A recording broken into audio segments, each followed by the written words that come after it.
The United States Senate Foreign Relations Committee will come to order. The United States Senate Foreign Relations Committee will come to order. Thanks to our good crew.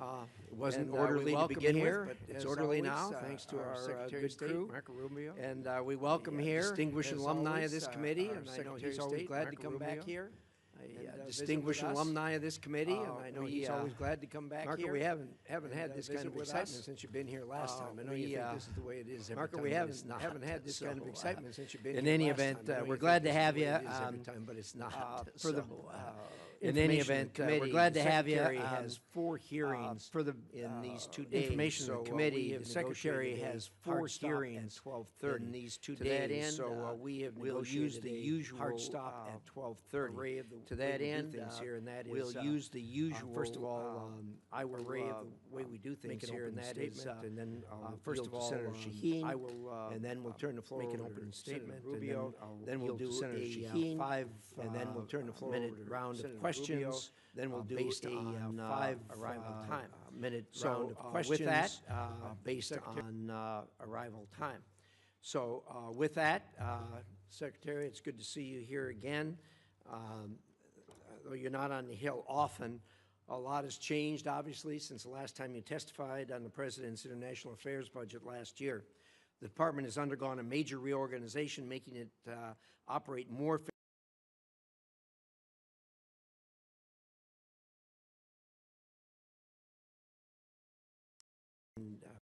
Executed, I think, quite well. At long last, foreign governments are being encouraged and, when necessary, pushed to live up to their responsibilities to respond to the needs of their own citizens. America will stand up by our allies and provide life-saving assistance to people in their hour of need, but we are not the world's ATM. And so the Department is testing new ways of providing strategic assistance and breaking the cycle of dependence on aid. Renewed emphasis on trade over aid will help the American people and lift up countries around the world. This is American generosity and ingenuity in action. Through this budget, the administration is holding UN organizations to account, badly overdue, and alongside Ambassador Waltz, making sure American values are leading in international organizations. You've made securing the Western Hemisphere a top policy and budget priority and have successfully reduced illegal immigration at the southern border to the lowest level in half a century. That has not gone unnoticed. You've helped curb the trafficking of illegal fentanyl into the United States, saving countless lives. The budget prioritizes countering China's unfair trade practices, expanding military and malign influence operations around the world, and which pose some of the greatest threats in modern history to the American people. At the same time, you've been working to ensure these efforts are strategic, targeted, and effective, and we appreciate that. The administration has also taken care to ensure taxpayer dollars don't go to those who are able but unwilling to pay for their own defense. Through concerted effort by you and your colleagues, our NATO allies have increased their defense spending and have committed to reach the 5% by 2035. This is a major change from the way you and I used to deal with this for the decade or more before this. Together, we need to create a next-generation NATO that is stronger, more interoperable, and takes advantage of the industrial potential of American and European economies. We also must continue to coordinate with our European partners as they take greater responsibility for supporting Ukraine and work with our partners to deny Russia strategic gains. The administration has prioritized efforts to end conflicts in Africa, which undermine decades of investment in economic growth and global health security. All is not well there. The latest Ebola outbreak in eastern Congo, now affecting the entire region, highlights how conflict and humanitarian crises abroad threaten the health and security of the American people here at home. I know the Department is working hard to protect us from this threat, and I look forward to hearing how the budget supports these efforts. And, of course, the administration has taken decisive action to protect American citizens from the threat posed by Iranian nuclear capabilities and ambitions. On behalf of the American people, thank you for your hard work on that. You and I have been through this before, and we know how difficult it is. Change is hard, but it is also necessary. Your efforts to make the State Department more responsive to the needs of Americans will help us all meet the challenges of the 21st century. I look forward to discussing how the budget will further those efforts. With that, I will turn it over to the distinguished ranking member, Senator Shaheen. Well, thank you, Mr. Chairman. Good morning, Secretary Rubio. Mr. Secretary, you were a senator. You sat on this committee. You sat on the Intelligence Committee. You know as well as anyone that effective American foreign policy requires a strong partnership with Congress. Allies need to know that our commitments can stand the test of time, and that only happens if Congress is brought into the discussion. Congress cannot be a partner if it's kept in the dark. I have a long list of unanswered requests sitting on your department's desk. And Mr. Chairman, I'd like to ask that these letters be submitted for the record. They'll be submitted. I've requested a briefing on changes to U.S. force posture in Europe, and after 33 days, we still have no response. We've requested a briefing from the Iran war on displacement. After 90 days, we still have no response. We've asked for a briefing on Ukraine on a number of issues. After 180 days, we still have no response. We've asked for a briefing on lifting Milorad Dodik's sanctions. And after 225 days, we still have no response. We've asked for a briefing for the U.S. Agency for Global Media. No response after 344 days. The Romanian visa program termination. We've followed up 5 times over 435 days, and we've still gotten no response. In January, when you were before this committee, I asked if you would report to this committee once an audit system was in place to track Venezuelan oil revenues. You said, and I quote, "Oh, absolutely, yeah, we are still waiting." And when you do notify Congress, it's to inform us of decisions you have already made. That is not consultation, as you well know. That is not advice and consent. Congress has been clear on a bipartisan basis. We do not want to cede ground to China. Yet this administration is closing consulates and cutting funding in the Indo-Pacific. The same pattern extends to global health. USAID supported Ebola detection and prevention activities in DRC and Uganda for years. And we can see in this poster, even Elon Musk admitted that one of the things we accidentally canceled, very briefly, was Ebola prevention. Well, those programs were dismantled. And today we have to screen for Ebola at Dulles Airport rather than in the DRC and Uganda more than 7,000 miles away. You're asking for a 44% reduction in the State Department budget. That includes eliminating funding to the World Health Organization. It includes eliminating all disease-specific funds in the middle of an Ebola crisis that's affecting Americans. Yet, no one from your department can explain to us why this is a good idea. You sent Congress one notification saying you needed $19 billion to close out USAID. Then you sent another saying you needed some of that money to respond to disease outbreaks. Congress has asked for an explanation, and we still have not received one. The same pattern extends to our alliances. I just returned from a bipartisan delegation to the Arctic. We are on the verge of losing the very alliances that we have built for decades because the President manufactured a crisis over Greenland. And nowhere is that clearer than with Russia. In 2017, you wrote, as a senator, that Vladimir Putin will never be a trusted ally or a reliable, constructive partner. But since taking office, you, the President, the Vice President, Steve Witkoff, not one of you has been to Ukraine. And yet, your envoys talk to Putin on a regular basis. The President has invited him, given him the red carpet treatment on American soil. But yet, you won't come up here and brief Congress on any of it. And decisions Congress has made on Russia have been systematically undermined. Congress passed support for Ukraine. The administration has slow-walked it. And instead of sanctioning Russia, the administration issued oil licenses that have sent billions to Moscow. Congress has asked what this approach has produced. Russia has conducted 5 times more drone strikes on Ukraine since 2024. More U.S. businesses are being directly targeted than at any point in this conflict. And Russia is providing targeting intelligence to help Iran hit our facilities and personnel in the Middle East, while we're helping them fund this war. When I talk to my constituents, they ask for economic relief at home, not regime change in Havana or Caracas or Tehran.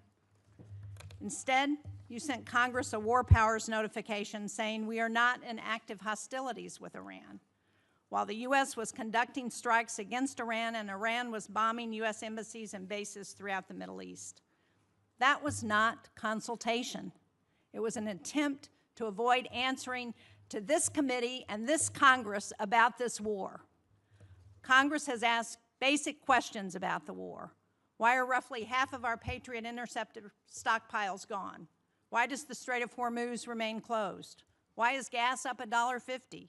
Why did 13 American service members lose their lives in this war? Congress deserves to know why, and Americans deserve to know why. Mr. Secretary, you would not have stood for this kind of stonewalling by the administration when you were a senator, and you certainly shouldn't stand for it as Secretary of State and National Security Advisor. Thank you, Mr. Chairman. Thank you, Senator. We'll now proceed to a round of 5-minute questions. I'm sorry. We'll try. Did you want to? We talked about that. Do you want one? We actually talked about that, but he thought that questioning might be easier. Why don't you go ahead? I have it in writing. You want me to read it? Give us your best shot. Okay. Well, thank you for having me here. There'll be a lot to talk about today, and I just want to remind everybody, you know, our foreign policy is one that's solely focused on the national interest of the United States of America, on the defense of our country, both its military defense and our security, but also our economic security and the vibrancy of our economy, our sovereignty, and our future. We believe that America should lead the world, and I believe that we are, and we'll have a very good story to tell about that. American leadership, however, should always be on behalf of the American interests. I say this because I think over a period of time in our foreign policy, we lost focus on that. The reality of it is that our foreign policy, first and foremost, must always be what is in the national interest of the United States of America. And determining the national interest oftentimes requires us to make pragmatic decisions. Sometimes in foreign policy, the choices are not between a good choice and a bad choice. It's between 2 less than ideal choices, and you're trying to figure out which one of these 2 choices is the one that is best for the United States and least harmful to our interests. And that plays out every single day. That said, we remain the world's sole global superpower, the most powerful country on earth. We have the largest economy. We have the most formidable and powerful military ever known to man, by the way. Our dollar remains the reserve currency of the world. Our language is used extensively throughout the world to transact all sorts of business and many of our engagements. But all of this means very little if that power is not used to protect the people who built it, the people who it is meant to protect. I also remind everybody the United States government is not a charity. We are not here to play social worker. We are here to win. We are here to win on behalf of the American people and on behalf of the national interest, to win for our country, to win for the people of America, to win for the things that are important for our future, and that's what we exist to do. The State Department exists to carry out the foreign policy of the United States, both in diplomacy and in aid, in a way that furthers the national interest and helps the American people. And it's guided every decision that's been made since January of 2025. I'll give you a perfect example in our own Western Hemisphere, an area that this committee and many of its members long argued, as I did, has long been neglected and not been paid attention to.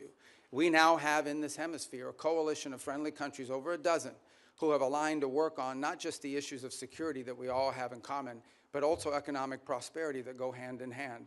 It's an amazing story that basically, other than Nicaragua, other than Cuba, obviously other than Venezuela, remains with some challenges, and of course Brazil, although they're in the midst of an election cycle, and to some extent the current government in Colombia as well, at least the president's been problematic. But generally speaking, it is now a region filled with American allies, American-friendly leaders, and an America-friendly direction. Now, obviously, we have to operationalize that into action after 20 years of neglect, in which China and other global powers have intruded in our Western Hemisphere to the detriment not just of American national interest, but to the detriment, in our view, of the people of those countries as well. So these are important achievements, and one that I'm very happy about. I'm also happy about the way we've transformed foreign aid in any transition, there will be, bumps in the road, but largely speaking, if you think about how those programs that existed in the past were failing us, the old model had to be replaced. And the foreign assistance that remains is being brought under the strategic direction of the State Department. So we're not just providing money, we are also seeking outcomes. It's not just how much money you spend on a program, it's whether you're getting outcomes from it. But it's also being guided with our strategic view in mind. And that means that we are able to provide aid not just all over the world, but specifically targeted at those most in need and those places around the world most important to the national interest of the United States. That will remain our guiding principle. That's been our guiding principle in our reforms. So, we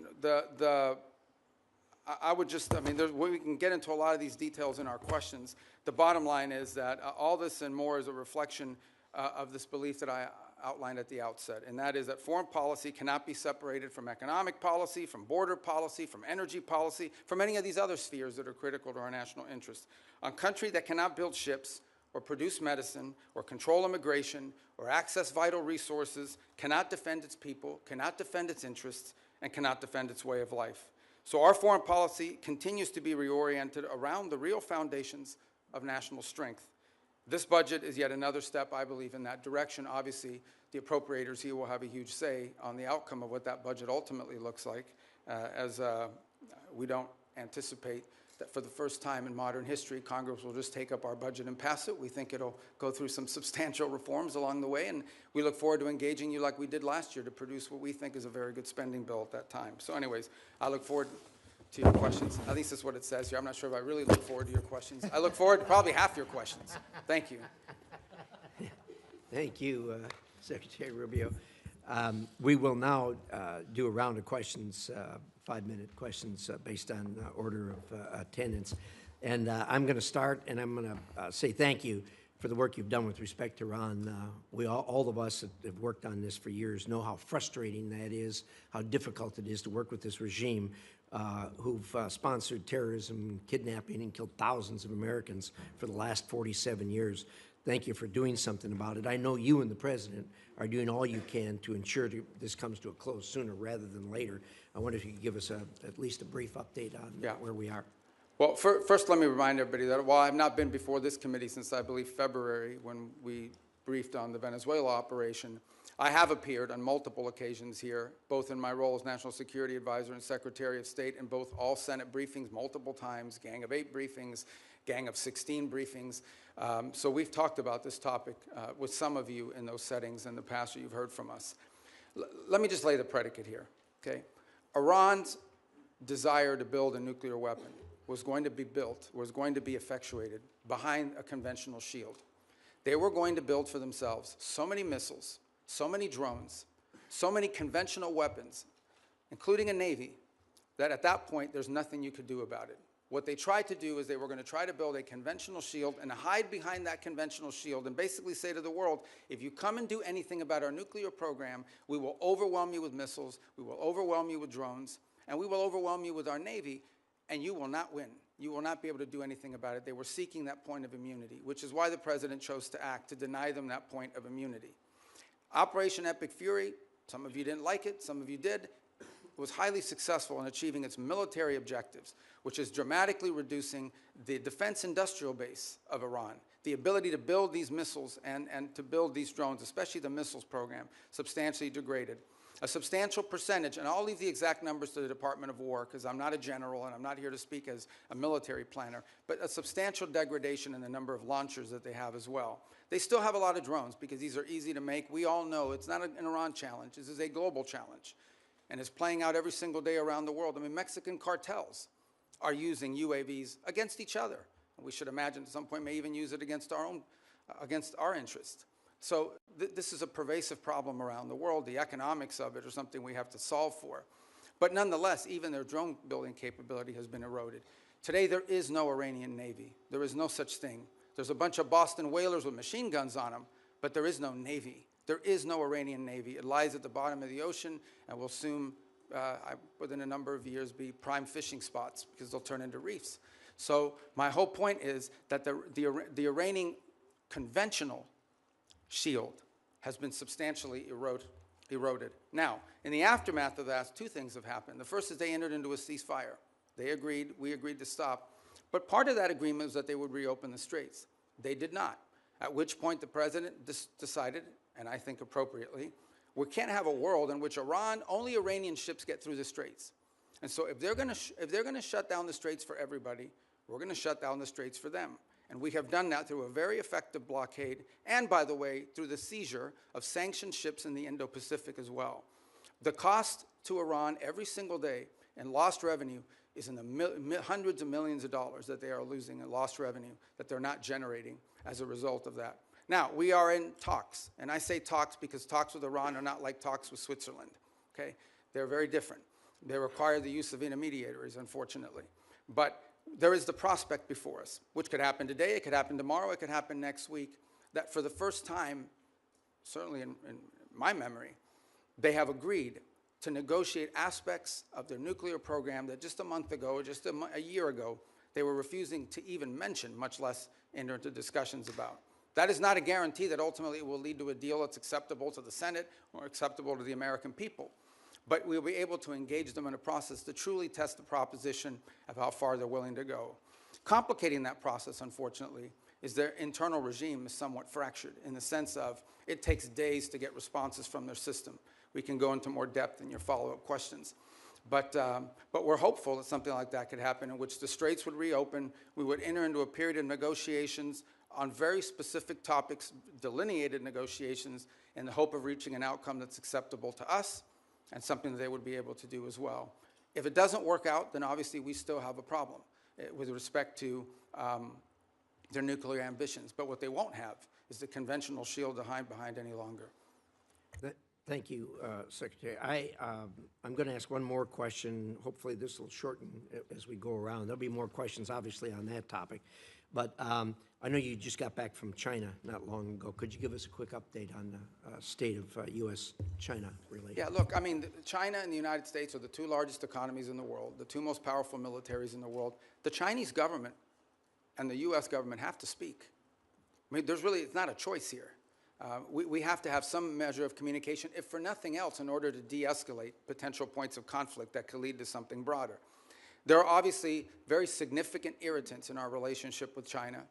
Some of these are long-term problems that we know we're going to have to address. And so what we're trying to do is manage a period of strategic stability while recognizing that there are areas of our relationship in which we are going to have struggles, not just for years, but perhaps for decades. We recognize this. But I think as much as anything else, we have to recognize that the United States and China have to be able to have points of dialogue and speak to one another.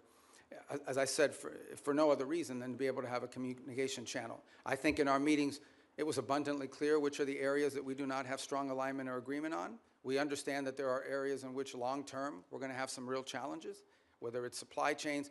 Put it to you this way. Let's leave China aside for a moment.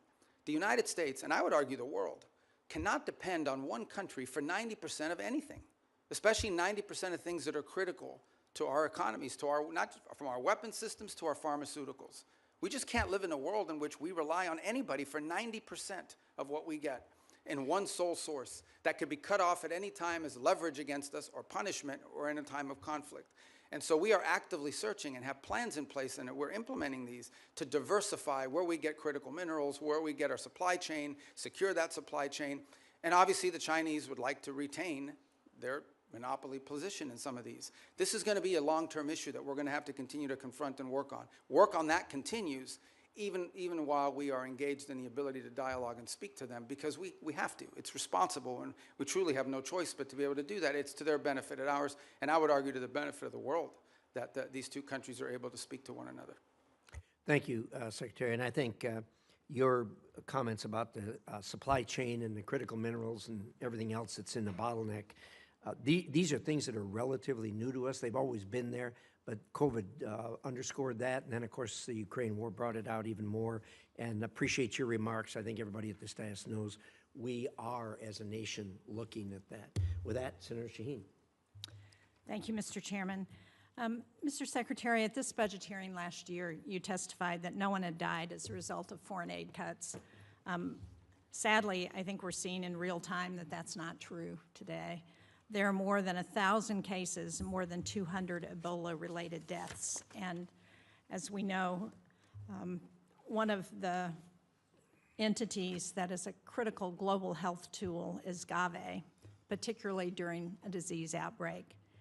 It plays a role in distributing Ebola vaccines, and it has committed up to $40 million to develop a vaccine for the current Ebola strain that has no vaccine right now. So how are you making sure that Secretary Kennedy, who has been sitting on those funds for months now, is going to release them so that they can go to help develop a vaccine to address the Ebola outbreak? Yeah. Well, a couple points on Gavi. I would say that the president had asked that we allow Secretary Kennedy to play a leading role on the Gavi decision because of his strongly held views with regards to vaccine safety, and he wanted them to conduct some reforms.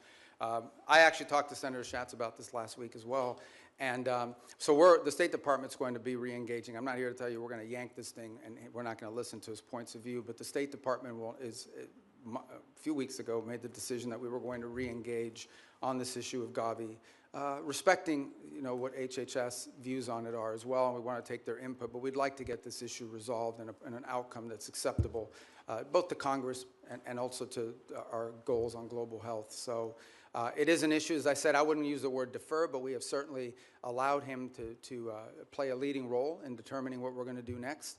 But right now, we're sort of at a stage where we are going to re-engage. We need to drive this to an outcome. I couldn't agree more, and so do you commit to using the $2 billion that Congress has appropriated for global health to actually help fund global health security? Well, we do fund global health security beyond Gavi, by the way, and we can talk about that. We can talk about the compacts, I think 32 that we've now entered into with countries all over the world. We have a new agreement with the UN as well that they're very happy with. The Global Fund, we've hit our cap. We are at our 33%, and we've actually been able to attract additional donors from around the world to contribute to it. On this specific item, I would say we intend to get this resolved. We want to get this resolved. It's an important part of our matrix. We will follow up, and I hope you will share with this committee as soon as you get it resolved. I want to go to Russian oil sanctions and general licenses, because President Trump gave Russia a lifeline, allowing it to sell oil globally through licenses issued by the Treasury Department. While I think the administration should have known that the Iran war would make Russian oil more desirable, they decided to remove the stigma on that oil and give an extra windfall of cash to Putin. So can you let us know whether you believe or whether you will support extending those licenses, when it comes back up mid-June? Yeah, a couple points. First of all, the two things have happened. One is actually the U.S. production and U.S. playing a role in the global energy supply has increased. I think we had our largest amount of exports from the United States we've ever seen. So we've also benefited from this, and our energy dominance has really come into play. The Russian waivers were a decision. These are the policy, the underlying policy remains on the sanctions. What has changed is these time-limited extensions to sort of try to alleviate the global, the problem we're facing too is there's a contagion potential, and that is that at some point we can do strategic reserves, we can do some of the other things that we've done to sort of alleviate global supply, but at some point you have to ensure, and this is not so much for us. At the end of the day, our economy is not in need of it, but there are other economies around the world that have benefited from this. So these are time-limited extensions that ultimately at some point will expire. We've certainly benefited China and Russia's economy. Well, China doesn't. I mean, China refines oil. They import a lot, but they refine oil, and but they also benefit from Russian oil. But my question for you is, can you commit not to extend the general license again when it expires on June 17th? Well, that ultimately is a decision that's made by Treasury, but I will tell you it depends on the circumstances at the time. We would like to end it as soon as we possibly can because the underlying policy of this country has been to sanction their oil. These are time-limited waivers for the purpose of opening up more global supply. I understand that, but if we continue to extend them, they're not time-limited. I want to get a final question in on food for peace because, as you know, the closure of the Strait of Hormuz has deepened the humanitarian needs in food in secure countries such as Sudan, South Sudan. And yet, in your opening statement, you said that our aid targets those who are most in need. But I think it's very concerning that the country selection process for Food for Peace, which I understand is led by the Department of State, includes only 2 priority countries from World Food Program hunger hotspots. That's Haiti and the Democratic Republic of the Congo. So the question I have is, why are we adding countries that aren't facing acute food insecurity, like El Salvador, Guatemala, and Rwanda? Why are we not helping countries who are facing acute, well, famine in some cases? Sudan, Gaza, Afghanistan, Nigeria, Syria, Somalia. These are all countries that have humanitarian crises, and yet we're helping countries that don't have acute food insecurity. No, so a couple points. First of all, on Gaza, we have spent hundreds of millions of dollars, including after the ceasefire, and providing through the World Food Program and other entities, and we continue to do so. I think if we're not the world's largest donor, I'd be surprised, because it's a massive amount of money that we've provided through those mechanisms of various means. On the point of Sudan in particular, the complication in Sudan, which I wish were different, and we're very involved in this. I mean, I had a meeting on Sudan yesterday. The problem in Sudan has largely not been our unwillingness to provide funds. We are willing to step forward, and we have the flexibility through what we've been able to do with foreign aid to surge up that. It's been distribution.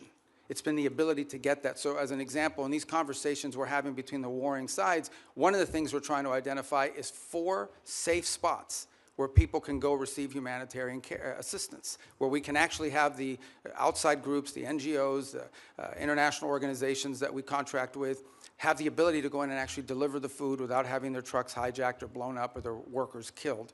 That's been the fundamental challenge in Sudan, is distribution. The distribution is being threatened because we don't have conditions on the ground that allow for it.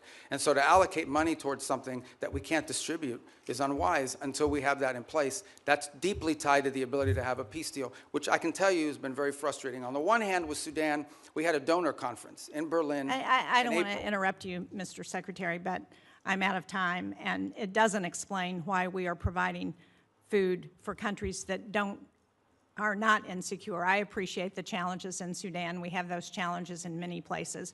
But because we have dismantled the distribution network when we eliminated USAID, we've exacerbated those challenges in countries around the world, and we are not providing the help based on humanitarian needs, and that's my concern. Thank you, Mr. Chairman. Senator Ricketts. Thank you very much, Mr. Chairman. And Mr. Secretary of State, thank you for being here. Really appreciate it. Good to see you. Communist China is trying to win the AI race, and they will use it, for example, to dominate our military if they're able to do that, and so many other ways. A world where Communist China is dominant in AI is very bad for the United States and for the entire world. That's why it's critical that us and our allies cannot lose this race. Semiconductor supply chains, particularly semiconductor manufacturing equipment, SMEs, are critical to winning this competition. It's one area that Beijing is spending billions and billions of dollars to be able to produce chips in China, and they've failed to be able to produce those high-end chips so far. President Trump understands this better than anyone because the Trump administration was the first to utilize export controls on SMEs to slow down Communist China's advanced chip-making industry. Since that time, key allies and partners have also imposed controls on SMEs to China. However, their controls have not been as restrictive as U.S. controls, and this has allowed certain foreign countries to backfill the Chinese market with critical dual-use tools. Secretary Rubio, do you agree that export controls on SMEs are critical to maintaining our technological advantage over Communist China? It is. It's actually where it's most critical is in the high end. The areas, that are not legacy, that are broader and that allow for that. I think on the broader point of AI, we share your view. One of the initiatives that I think Jacob Helberg's done a great job with at the State Department is Pax Silica, in which we signed up all these countries around the world. I think we're up to 13 or 14, and including ourselves and others who hope to join as well, in which we can create this global consortium for all of the elements of the AI supply needs. It's not just the innovation, it's obviously access to the minerals and the critical elements necessary in order to produce these chips and all the things that it will take to lead the world in AI. I think it is safe to say the United States right now is a global leader on AI. I think it is also wise to say that that lead is not irreversible. It has to be sustained, and there will be a real challenge in sustaining it. And we're going to have to stay focused on it. The good news is I do think we have a system of global alliances that view it the way we do. And we want to lead on it because it's not just about leading the technology in AI. It's about also leading in the standards that will govern how AI is used. I don't want to monopolize this conversation on this point, but it's one that I think the Senate should think about because I know we're starting to think about it. AI will have very positive impacts on our economy and societies. It will also have some detriments. There will be white-collar jobs in this country that will be impacted. And I think we have to start thinking not simply about the impact that AI will have on those jobs, but the societal pressures that will create, not just in the United States, but in economies all over the world. Much like industrialization and automation did, it will make the worker more efficient and more valuable, but it will eliminate some jobs, and those jobs will have to be replaced with new jobs or new skills. That's not just an economic issue. That is a political issue. That, over time, could destabilize societies all over the world. So we have to start thinking about AI in those terms as well. You mentioned our allies. Shouldn't they have to follow the same sort of standards U.S. companies do when we're limiting the semi-manufacturing equipment that's going to Communist China? And that's our hope, is that we can create people that we can create a coalition of nations that understand the danger in this. And they're running through the same, some are better than others, but they're running through the same problems that we run into. And that is companies ultimately want to sell to the markets, and China's a large market. But I agree, and that's one of the goals behind Pax Silica, is to create unanimity or consensus behind that thinking. Well, Mr. Secretary, that's why I recently introduced the Match Act with Senators Kim, Risch, and Schumer to level the playing field. This bill would provide the State Department with the leverage in ongoing negotiations with our allies to align those controls. And if agreement cannot be reached, it would ensure that foreign companies cannot sell the very choke point technologies that we have restricted. So I hope you'll support that as we move forward on it. One other thing I just want to hit before my time runs out here is that I was the co-sponsor of a bill to create the U.S. Foundation for National Security and Counterterrorism. This is a foundation that would be a public-private partnership. It would help counter traffickers and insurgents operating in ungoverned spaces around the developing world, such as Africa. The State Department, however, has not, for over a year and a half now, launched this foundation, and I'd encourage you to work expeditiously to implement it. I think this is something that, as we're talking about, especially the continent of Africa, can be very helpful to making sure that we're not only helping conserve the environment and helping animals, it's bad for terrorists. Thank you, Mr. Chairman. Thank you. And look at that, I kept it in my time. Good job. Can you do as well, Senator Murphy? I'll do my best. Thank you, Mr. Chairman. Thank you, Mr. Secretary, for being with us today. Despite the differences that existed between Republicans and Democrats prior to this administration on how to approach Iran's nuclear program, the theory was basically the same, that we were going to impose significant harm on the Iranian economy in order to force them to the table to negotiate. What is happening now is fundamentally different. This war and the administration's decision to blockade has now held the entire world economy and the U.S. economy hostage to the ability to negotiate an agreement with Iran. This is why the entire country is seized by the question of when there will be an agreement, because apparently until there is an agreement, the Strait of Hormuz remains closed. There is a cost to the Iranian economy, but now there is a devastating cost to the U.S. economy. It has been indecipherable, the information coming from the administration, especially in the past several weeks, as we get signals that a deal is imminent. The president said yesterday he's bored by the negotiations. He doesn't care whether we get a deal. For a picture. I think it's really important for us to understand what your bottom lines are, what you're asking for in this negotiation, what commitments you need Iran to make in order for you to release the blockade, and we hope for them to release the blockade as well. So give us a little insight into what your bottom lines are, what is going to get the strait reopened, because this is kind of the only question that matters for American consumers right now. And every day we get wildly different signals from the president as to whether he even is engaged in this question as to whether the strait is going to reopen. Yeah, I think your question gets right to the heart of the matter. So I think it's a good question. Let me first bifurcate two things. The only reason there's a blockade, the only reason why there's a U.S. blockade is because Iran has closed, they're firing on commercial ships, and they've mined large segments of Hormuz, international waters. And so the blockade is only against Iranian ships. And it's very simple. The notion is, if no one's ships are going to get out, then Iran's ships aren't going to get out either. We can't live in a world in which they get to close the straits and tell everybody, pay us a toll or we'll blow you up, but their ships get to go out unfettered. So that's the reason why there's a blockade. There wouldn't have been a blockade if Iran had agreed to do what they said they would do when the ceasefire kicked in, which is they were going to open the straits. So let me just focus on the straits for a moment. Number one, what they're doing is unlawful and illegal. There isn't a country on earth, other than Iran, and maybe Oman that flirted with it, who's in favor of what Iran is doing in the straits. The Chinese are against it. The Russians are against it. Everyone is against it.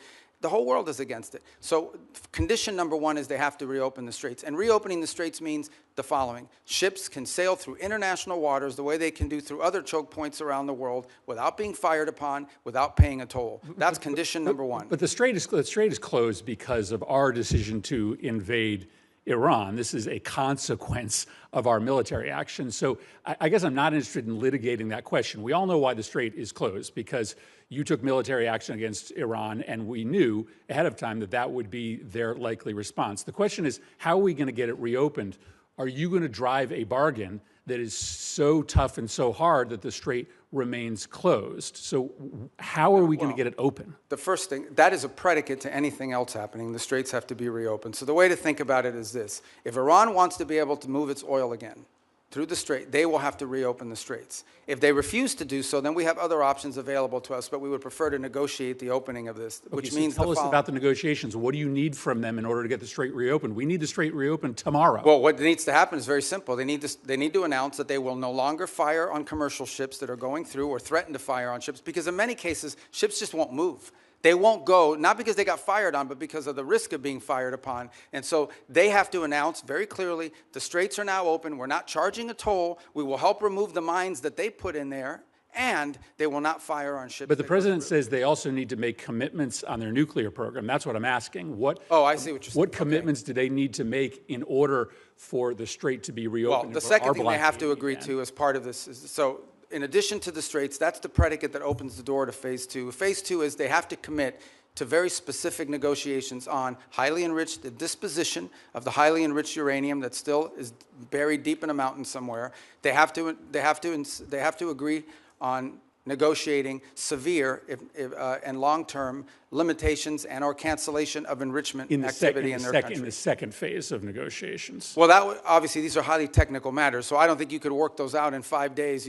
That would require a team of experts to meet over a 30, 60, 90-day period and work out the details. But they have to commit to their willingness to do that. For example, they have to commit to say, we will dispose of the enriched uranium, and the question now is, what are the mechanisms by which we do so? That can be negotiated. Final question. In order to get to that second phase, are you willing to release sanctions or release frozen money that the United States is withholding from Iran? Right now, everything that's been discussed with them is that any sanctions relief, now remember, sanctions come, there's international sanctions, there's congressional sanctions, there's executive sanctions, so some we can release and some we cannot. But any sanctions relief is condition-based, which means it has to be in return for the reason why those sanctions were put in place in the first place, which is their nuclear program. So yeah, look, Iran is being sanctioned because they enrich uranium. Iran is being sanctioned because they've highly enriched uranium. Iran is being sanctioned because of their nuclear activities. If they agree to give up those things, there will be sanctions relief associated with their commitment and compliance with those agreements. But you will not give sanctions relief just in exchange for reopening the strait? No, that's not been discussed. That's not been offered. Senator Hagerty. Thank you, Mr. Chairman. And Secretary Rubio, it's good to see you here. I want to commend you and the administration for actually implementing a foreign policy that advances America's interests. Thank you. If we could, I'd like to start with the Philippines, an area that we know very well. It's a geographic center of the Indo-Pacific region. It's an area that is along critical sea lanes where a tremendous amount of world trade and energy commerce actually move. A strong alliance with the Philippines clearly is in U.S. national security interest. It leads and supports our freedom of navigation. It also helps us deliver regional stability along the South China Sea, a very critical area, particularly in the face of a very aggressive posture that the Chinese have adopted. I want to recognize my colleague, Senator Kaine, who's worked with me to put in place the Philippines Enhanced Resilience Act. That's $500 million of FMF grants. It's $1 billion of loan and loan guarantees per year to strengthen the Philippines and the United States alliance to make us more interoperable and more capable. Mr. Secretary, I'd just like to get your comments, your vision on the role of the Philippines in the United States alliance. It's actually, I spoke to President Marcos on Sunday, and have had multiple engagements with them at a personal level. We've had visits. A couple good points here. The first is we've actually entered into agreement with them in which I believe it's an old U.S. military facility inside the Philippines that will now serve as sort of I think it's a 4,000 acre. I'm very familiar with the area. Yeah, you know it. And that we'll be able to do a lot of our activities together with regards to our joint interests in developing on AI and high tech and diversifying and helping diversify their economy. The second is to continue with our defense commitments that we've made to them and the ability to interoperate joint exercises, which we've done now multiple times over the last year. Obviously, we're very concerned with Scarborough. We've seen in recent days, and we've demarched and made a very clear note. This issue came up during the first meeting with the Chinese. It's come up in every engagement I've had with the Chinese, and it's come up again now very recently through diplomatic channels, and that is we're very concerned about recent activity once again near Scarborough and the buildup of infrastructure that appears to be exerting, territorial claims that we have long argued are not valid. This is one of those irritants in the long term that I think we'll continue to have to manage. But I view the Philippines as a critical partner, and I think over the last, I would say, couple of years, our relationship with them, particularly under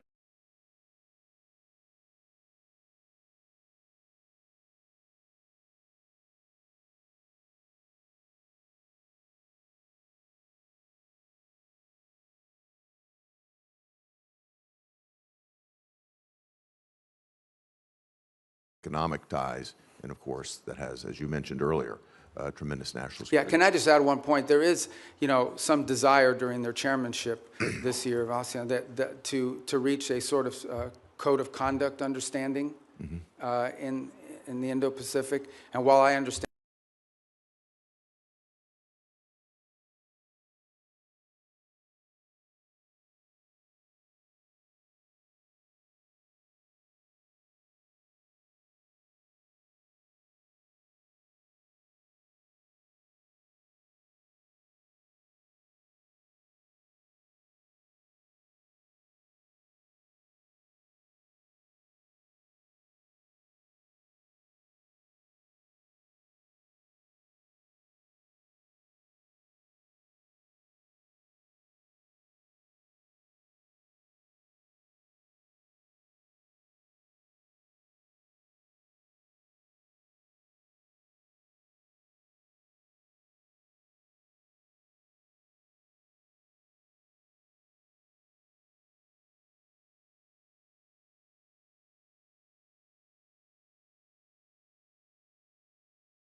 by the government, then the Mexican government came back in arrears, by the way, retroactively tried to justify this taking as some sort of environmental move. Sadly, we had to fight pretty hard, the previous administration, to not allow this to happen. And I think it's going to take more bipartisan effort, certainly you'll have it from here in Congress, to push back on any government's effort to try to confiscate American corporate property. What that will do is have the effect of minimizing or basically reducing the incentive or de-incentivizing our foreign investment in other countries, which again, I think hurts the mission that you're on. I'd love to get your perspective on how the State Department will stand up for American investments overseas. we do every day, and in fact, one of the great benefits of our reorganization is that it has empowered the regional bureaus. You used to have a set-aside economic bureaus that would do these things separately from the missions in the field, and having been a former ambassador, perhaps you experienced that. We've now empowered the regional bureaus, and through it, by extension, the embassies, to play a leading role in economic diplomacy. And so I would argue that virtually every engagement I have with a foreign leader involves some economic component to it. And I would say if you talk to our chargés and our ambassadors around the world, I would say more than 50% of their engagements now have to do with economic matters, and they involve one of two things. Either A, finding creative opportunities. In essence, the host country will say to them, we have these areas, these industries of investment. And the embassies will take an active role working with the Bureau to identify American companies who could potentially go down there and see if there's an opportunity for them. And the second is what you just pointed to, and that is protecting existing American investments. Because the point we make with everyone we interact with is you can't ask for American investment into your countries when you have a history of expropriating, of takings, and in some cases, it's a local official that's trying to extort an American business and say, hey, I'm the sheriff or I'm the local police officer. If you don't pay us, your workers won't show up to work tomorrow. We have problems like that as well around the world that involve the local level. And it's become a leading part of our diplomacy. And it's happening at the embassy level, which is where I think it really needs to be led. That's where your field generals are, and I applaud the sea change, and you know you've got support on a bipartisan basis here in the Congress to move this forward. Thank you, Mr. Secretary. Thank you, Senator Haggerty. Senator Kane. Thank you, Mr. Chair, and thanks to Senator Haggerty for mentioning our work together in Philippines and Mexico. Mr. Secretary, you won't be surprised that I'm going to ask you about the Western Hemisphere. You and I traded the gavel and the ranking on the Western Hemisphere Subcommittee when you were on this committee, and that was good, productive work. I want to ask you about Operation Southern Spear, the operation to strike boats in the Pacific and the Caribbean that dozens of operations have now killed more than 200 people. Have you been involved as Secretary of State or National Security Advisor in discussion about the targeting criteria that are used to decide which boats we should strike? No, but not because I've avoided it, but because those are largely legal decisions, right? So But if you haven't been involved in discussion, as the National Security Advisor, are you aware of what the targeting criteria are? Yeah, I mean, they go through so every strike has a legal officer on the deck that has to make a determination about whether the call is legal or not. And this is done by the Department of War, the way it's been done in other theaters around the world. Here's what I want to ask you about. So you're generally aware of the targeting criteria. I'm not allowed. I know what the targeting criteria are because of briefings I've had in this committee and the Armed Services Committee. It's all been in classified. And I'm not allowed to discuss the targeting criteria because they've only been shared and classified. But I don't think I'm prohibited from describing things that aren't targeting criteria. So I'll give you an obvious example. Everyone on the boat is right-handed. That's not a targeting criteria. It would be ridiculous. Everyone on the boat is what? Everybody on the boat is right-handed. That's not a targeting criteria. It's obviously not a targeting criteria.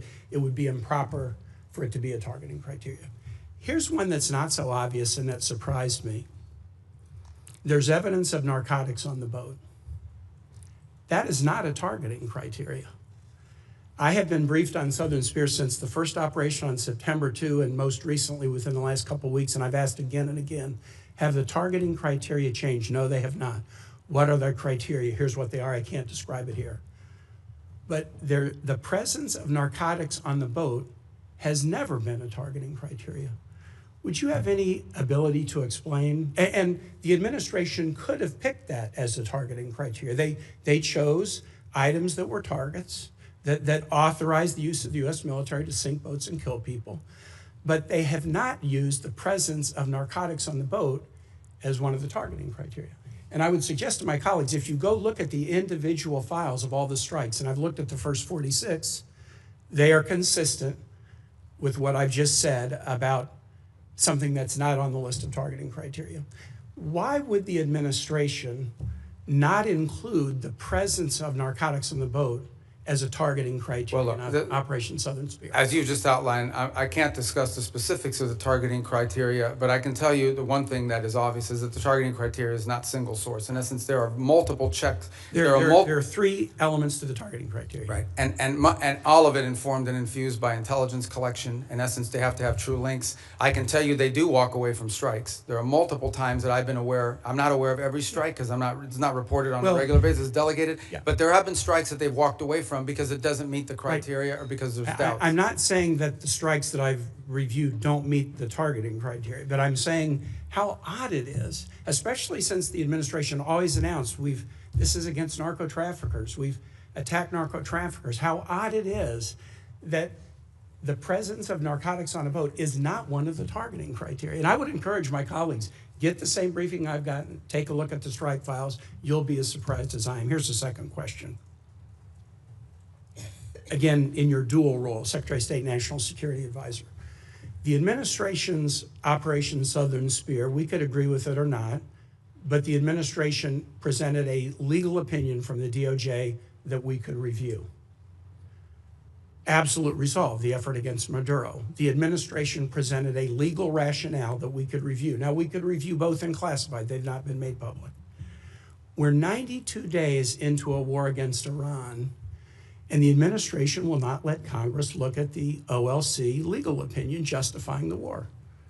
Intel committee members, SFRC members, Armed Services Committee members, rank and file members, the administration will not make it available to us. Now, you can imagine, A, we're the Oversight Committee. B, you're here asking for a budget, and in the Armed Services Committee, they're asking for $1.5 trillion, an increase of 40% over last year's budget, but won't let us see the legal opinion. And Mr. Secretary, you know what kind of thinking we do. If you've showed us the legal rationale for 2 wars and you won't show us the legal rationale for the third, is there something in the rationale they don't want us to see? Is there a dissenting opinion that says it's not legal? Are there conditions like you can't strike civilian infrastructure like schools and bridges? Are there factual assertions like the war will be over in 2 days or Iran will never close the Straits of Hormuz? By not sharing the legal opinion with the Article 1 Oversight Branch, you give us the opinion that there's something in there you don't want us to see. Could you use your influence as the President's Chief National Security Advisor, Secretary of State, NSA, to get the administration to share the Iran war legal opinion with Congress? Well, look, first of all, obviously the Department of State does not develop the legal opinion. That's the Office of Legal Counsel. You're the Chief National So I think what you're asking is why haven't the Office of Legal Counsel provided it? They don't work for the National Security I'm Council. actually They don't work asking, for me. will you use your influence as Well, I will President's certainly Chief inquire as to National why. Security Here's what I'll do. Advisor? I can certainly inquire as to why it has not been available. I don't think there's a reason why. I am not aware that. In fact, my understanding is they have provided documentation to the committee and Not the opinion. as part of the war. Not the opinion. Well, that's and, different. And you wouldn't accept that. All right, well, let me take sitting that on back this and ask side the of Office of dais. Legal Counsel. But it's certainly, they provided the legal rationale for the strike. You're asking for the actual written opinion the way it was Which in they the other. provided us All in right, I Southern understand. Spirit and Absolute Resolve. I'll Thanks, take Mr. that Chair. back. Thank you. Senator Lee. Thank you, Mr. Chairman. Thanks, Secretary Rubio, for being. You look like Ricketts. I apologize. This threw me off a second. Well, look, bald is beautiful, and we new caucus. can't help that. But thanks for all of your efforts. You are a very effective spokesperson for not only President Trump and the administration, but for the United States, and I'm grateful for that. Was wondering at the outset if you could talk to us a little bit about the fractured Iranian regime and how that might be making negotiations more difficult. One of the things I've wondered, for example, are whether the diplomatic Iranian channels are sort of crosswise, at odds with, or working hand in glove with the IRGC, which is itself causing a lot of these ceasefire violations, or is it all sort of coordinated chaos to try to undermine and tip the scales in favor of Iran in the negotiations? Yeah, that's a great question. Let me try to give this answer to you in a way that's not boring or wonky, because it's been a shift. Obviously, the original Supreme Leader, the one that was there, is no longer with us. His son takes over. Nobody hears from him for a month. By all reports, open source reporting, I think you've all seen it. He was severely injured in the same strike, and so forth. Are you confident he's still alive, by the way? Yeah, I think there's indications that, in fact, we've not heard from him publicly. We haven't seen him publicly, and I would imagine, given what's happened to multiple leaders in that system, being very public is probably not something that's recommended for them internally. But that said, I think there are indications out there that he is increasingly engaging at some level, although all of his communications have been in writing and through intermediaries. So the way to think about it is the following. You have the Supreme Leader, and understand that at the end of the day, the Supreme Leader in their system there really is no analogy to it in our system or anybody else's system. It is the theological office. It was the head of the Islamic Republic in the sense of the ultimate decision maker, and every major decision has to be run by them. They are advised by a council. It's not clear if it's 6 people or 8 people, but there is a council made up of both IRGC and other elements of the regime that surround that Supreme Leader, and ultimately that council has to sign off on anything. And then there are the people you see on TV, like Arachi, who's out there every single day, and Golubov, who's the speaker of the Majils, who's been playing a pretty prominent role. And they are the ones that they have sent to negotiations and so forth. It is our view of the system, as we understand it, and as it's been expressed to us both by the intermediaries and by Iran directly, that what Arachi and Ghalibaf bring or take from us, they then have to run back to this council and ultimately get guidance from them. And that process oftentimes takes 3 to 5 days to get a response. Now, some of it is logistical. They're operating probably using couriers and things of this nature. Part of it is internal fissures on exactly what they should agree to or not agree to. I think the second point that needs to be driven in this regard is that there is evidence that there are communications issues within the regime as well. So, for example, it's pretty clear that at the outset of hostilities in the conflict, they had delegated decision-making to field commanders. And so oftentimes field commanders had delegated authority to act on a, let's say, a pre-operational planning that already put in place. And so unlike our system, where perhaps you know that the president or the secretary of war is directly making orders and decisions, or the chairman of the Joint Chiefs, in their system, a lot of decision-making at the tactical level, like which ships to hit and so forth, are being made at the commander level. So that's why from the outset it can look like fire-ready aim, but it's part of the design of the system, perhaps? Well, I think it was a design of the system in the sense of regime survival and the ability to operate in case there was decapitation strikes or people were removed. But let's go back to the essence of the negotiations. What's complicated them is you ultimately are negotiating with people who then have to negotiate within their own system to see what they're allowed to give and what they're allowed to agree to. What is abundantly clear is that Iran is facing severe internal economic. All the problems Iran had before this conflict not only are still there, but they're worse. All the things that led to the protests, all of these are worse than they were before. And I think there's definitely elements within that regime that understand it. And then there are other elements of it that are more immune to it and perhaps more resistant to making agreements. And so what we are working through is in many cases, is delays in getting the responses to people. And this is why you see reporting about there might be a deal in the next few days, because internally it takes time to get responses from them, sometimes upward to 5 or 6 days. Undoubtedly, they're using that to their advantage, sort of like the car dealer where the salesman has to go talk to his manager and make you wait and think about it for a while. Even more complicated than that. Even more complicated than that. One more question. I think we could benefit from hearing from you about the need to zero out funding for a couple of entities, including the National Endowment for Democracy and USADF. Can you tell us about that? Well, look, these programs, I think, have served a purpose in the past, and obviously there's a congressional role to play here, right? I mean, at the end of the day, these programs have had, especially the National Endowment for Democracy, has had support in Congress in the past. And look, I was here for 16 years. I understand that you're going to pass an appropriations bill, and the appropriations bill is going to have things in it that we don't have in ours. That's just the way it is. And we understand it, we'll make it work. But we are concerned, or have been concerned in the past, about organizations that sort of have lost their purpose and what they're advancing. And at the end of the day, look, we have a lot of resources. The United States is the richest country in the world. We have the largest government budget in the world, but we don't have unlimited resources. We still have to be able to strategically spend our money. And the State Department, you know, when I took over, a lot of people are like, oh, that's a mess. State Department's not that big. The majority of our employees are local hires overseas. We have, you know, foreign service officers, career civil servants, but compared to some of these other agencies that are out there, we're not that large, and yet we have a global footprint. We're really, other than the department, I would say beyond the Department of War, we're the only ones that are present almost everywhere on the planet. So we have limited resources, and we have to be able to allocate those resources in ways that are driven by the core mission of advancing our national security. And oftentimes that will mean that things we have paid for in the past, we can't continue to fund. Because there are other things. It might be good, but there might be something else that's more important and even better. Other cases, we may still spend money on a purpose, but we want to be driven not just by, we don't want to be judged just by how much money we're spending on something. We also want outcomes for it. We want to show outcomes. That's been the goal behind these MOUs, these compacts with the 32 countries that we've entered into in a week plan, is we're not just trying to solve the disease problem this year. We're trying to build the local capacity so that 5 years from now, they won't need aid anymore because their local systems can handle it. I'm saying 5 years, some countries may take 10 years. But nonetheless, that's the goal, and it's been very well received. Thank you. Thank you, Senator Lee. Senator Merkley. Thank you, Mr. Chairman and Mr. Secretary. Good to see you. As Senator Shaheen noted, you've expressed that no one died as a result of the sudden shutdown of AID.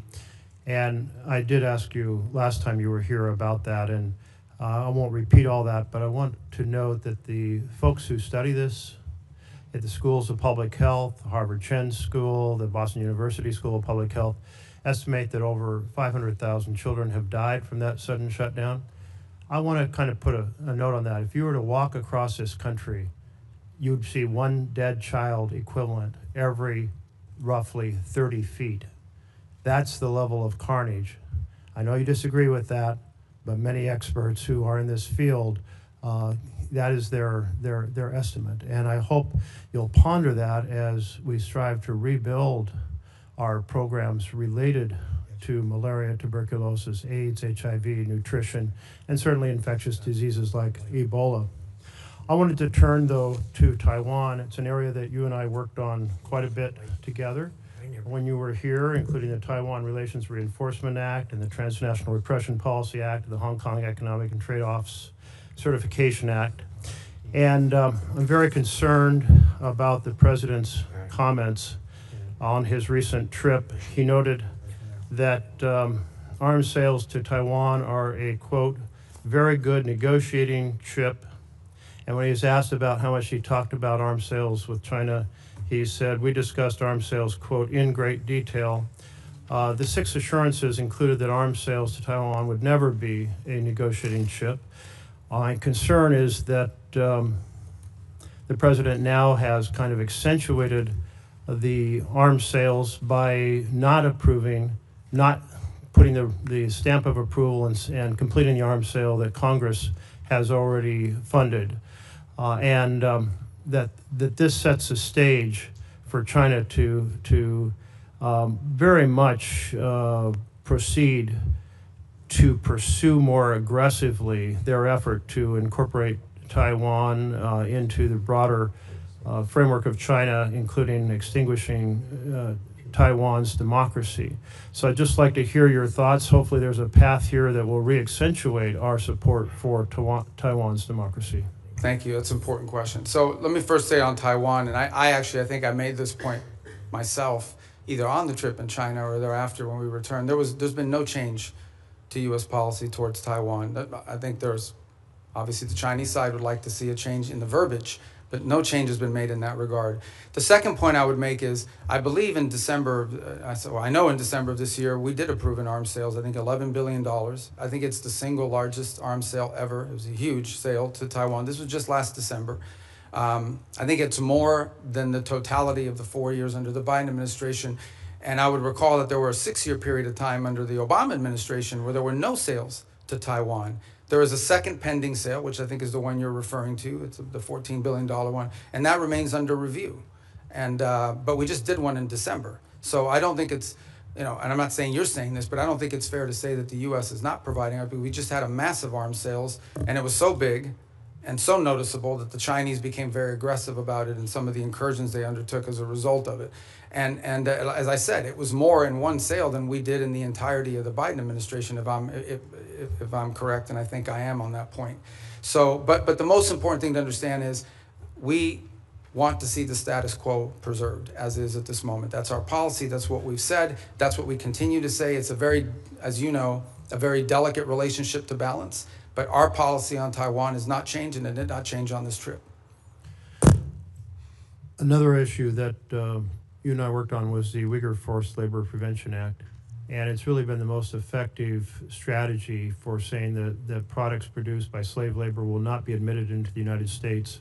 And we've turned down a lot of products from China, but then they're transshipped, often just into Canada. It would be a far more effective policy if Mexico, Canada, and Europe were to join us. Is that an objective you can pursue in your role? It is, and as you said, it's an enforcement challenge. I think the initial enforcement was easier because it was more straightforward. I think the transshipment issue makes it harder because it requires more paperwork, more due diligence, and frankly, in many cases, some of it is obscured. But I want to make this point. There's clearly a humanitarian aspect to it. There's clearly a humane aspect to forced labor, which is horrifying. Separate but related, there's an economic aspect to it. It is also, unfair competition for our companies to have to compete against someone who has free labor, basically compelled and forced labor. So we've made the argument on two fronts. Not just is this immoral, but it is and horrific, but it's also an enormous economic a disadvantage, not just for us, but for companies all over the world. As you can imagine, depending on the country, some are more willing to lean in on these issues than others. I think just yesterday, last week, the foreign minister of China was visiting Canada, and where they sort of announced, or at least put out the prospect of how Canada can export more to China next year. That was the carrot. What we don't know in those, and I'm not blaming Canada, I'm just saying in general, they do this all over the world. There's a stick associated with it. And I would imagine that China's I know that they put tremendous amount of pressures on countries around the world not to comply with restrictions like the ones we put. I agree. If we got Canada and Mexico to agree, given our current trade arrangements, it would make it far more effective. To date, we have not been successful at convincing them that they should do that because, among other things, I think they fear retribution. But we certainly will continue to raise it because we think it harms them. Senator Barrasso. Thanks, Mr. Chairman. Mr. Secretary, great to see you again. You opened by talking about American leadership and American interests. And later this month, the G7 is going to be meeting in France, and then next month, NATO meeting in Turkey. Just overview, what are the priorities you're going to go into those meetings with? G7? G7 and NATO, coming up next month in this. Yeah. Well, NATO would be a fun meeting. Let's start with the G7 one. The G7 forum this year has largely been focused, obviously, because of the Straits. So when I went to the foreign ministers meeting in March, a lot of the conversations in April were about the Straits. And the one point we've made is, and what's interesting is a lot of the countries involved there, even though it's not a military forum per se, the UK and France are members of it, they've put together this initiative, which they say they will send minesweepers and escort ships, but they will do so once hostilities is ended. Kind of a catch-22. On the one hand, I mean, why do you need naval escorts if no one's shooting at the ships?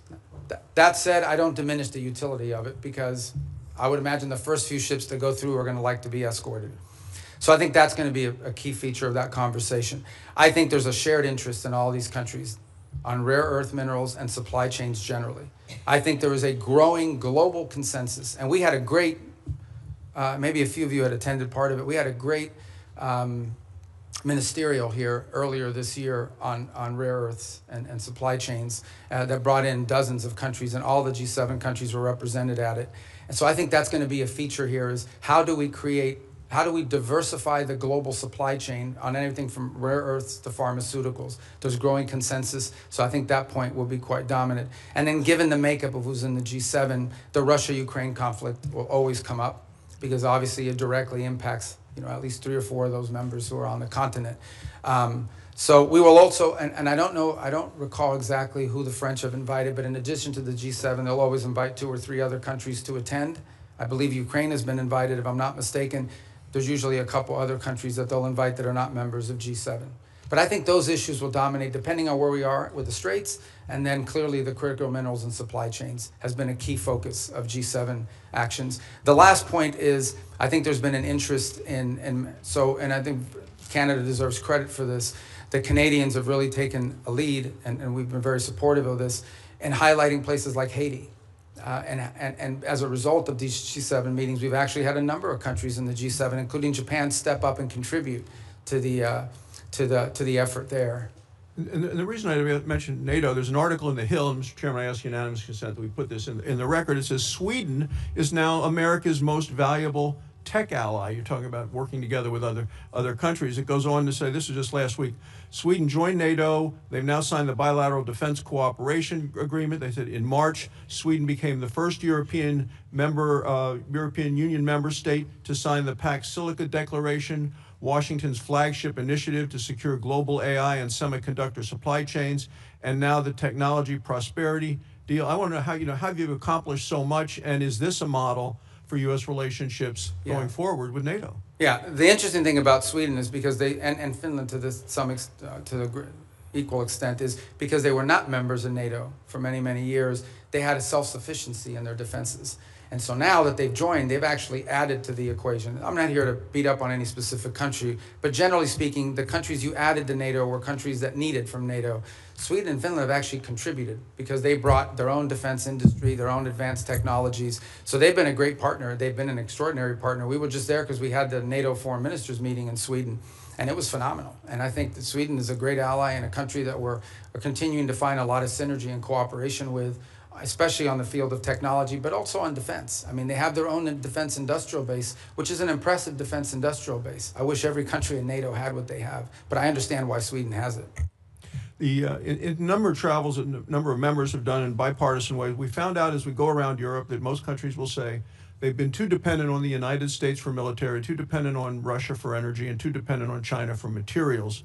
This administration has really made these nations step up to do what they need to do in terms of putting the money forward in defense. So I want to know what the next concrete steps we can do in terms of making some of the pledges of moving from 2% to 5%, making sure that they deploy the military capabilities. Yeah, well, I mean, look, some countries are on track to do that, others are not. Let me just speak about it in general terms. There's a real challenge. On the one hand, they've made these pledges that they're going to increase their defense spending and their defense capability.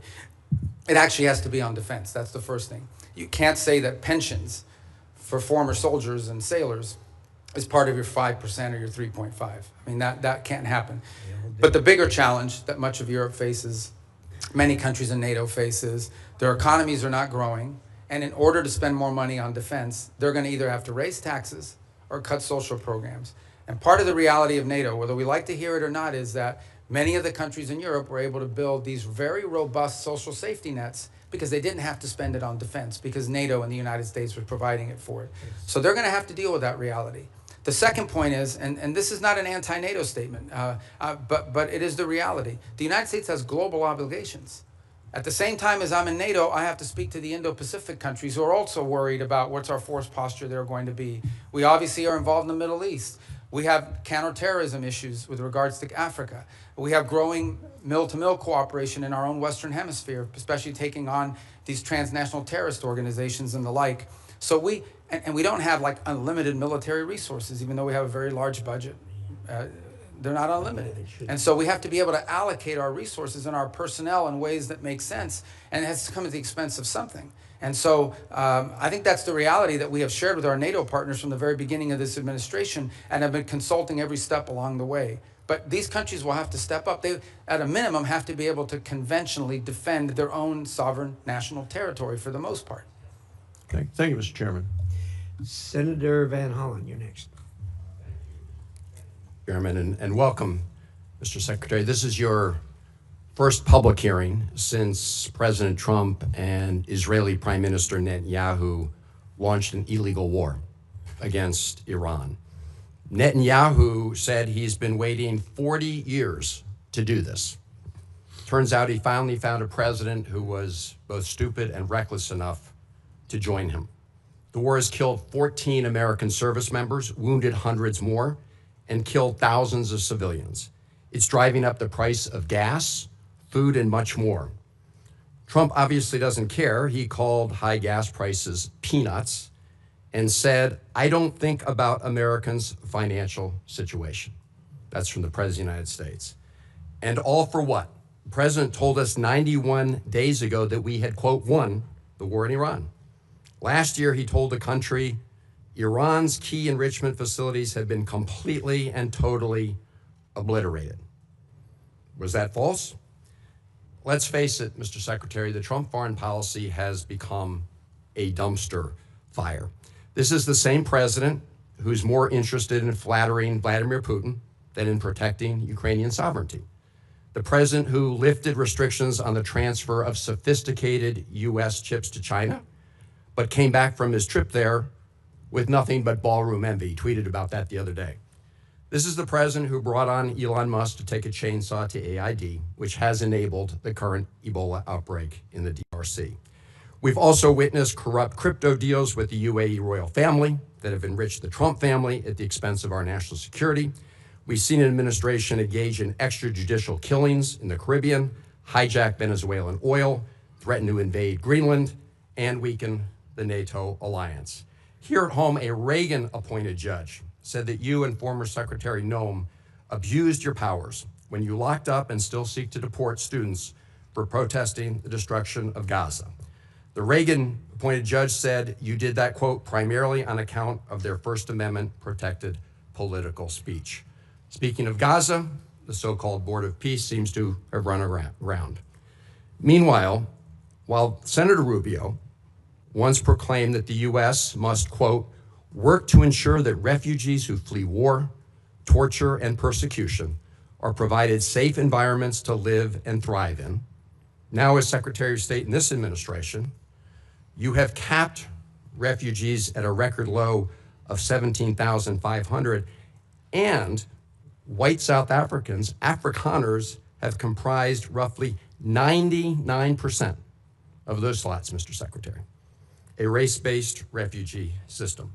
At the same time, the president's preventing Cuban political refugees from entering the United States, even as you've imposed a near oil blockade on that repressive regime. The stated goal is to change the government there, but the only real change is humanitarian crisis inflicted on millions of people, not members of the regime. And in that regard, Mr. Secretary, I have a question for you regarding the designation of Cuba as a state sponsor of terrorism. On the very first week, at least, of this administration, the administration reinstated that. And in a recent January 26 EO, you made statements suggesting connections to Hezbollah and Hamas. The previous administration did a thorough review with the intelligence community and concluded that there was no evidence that Cuba was engaged in ongoing state sponsor of terrorism. Did you find new evidence to support that conclusion? Well, first of all, let me just say that's your question, but you made this long statement of which I disagree with most of it. We won't have time to address every point that you made. So let's stick to Cuba specific, because that's the question that you asked. Cuba has sponsored terrorism, and it's been supported groups. For example, virtually every left-wing, radical, violent terrorist group in the Western Hemisphere has at some point relied on support from Cuba. The ELN, the FARC dissidents, including them, have been involved there. We also know, for example, that Cuba continues to host a pretty substantial collection intelligence sites on behalf of the Chinese and the Russians. But you look at the region and you look at all of these leftist Marxist terrorist organizations, all of them, in many cases, Mr. got Secretary, their seed money if I from can the move on. Cubans. I noticed you did not answer my question, because my question specifically related to whether there was new evidence to support that conclusion. I can just tell you. Why would I need new evidence?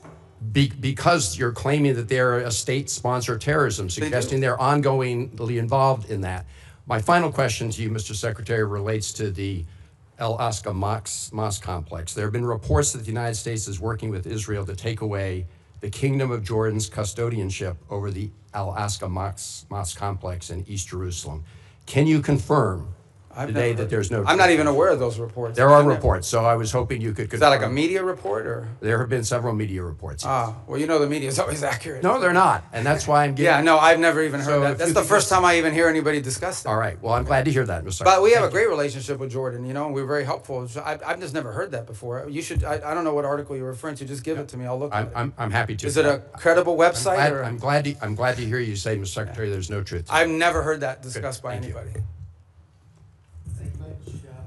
Senator Paul, you're up next. Oops, I'm sorry. Senator Deans was here earlier. I apologize, Senator. Senator Deans. Chairman, thank you. Ranking Member Shaheen, good to see you as well.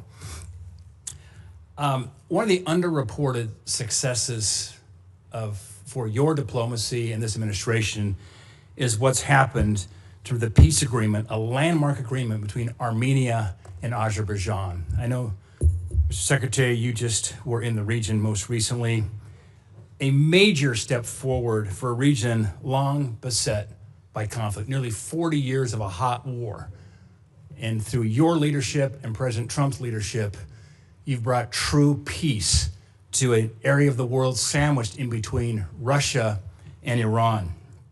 It was creative thinking that led to the establishment of the Trump Route for International Peace and Prosperity as a solution to some of the stickier issues in that negotiation.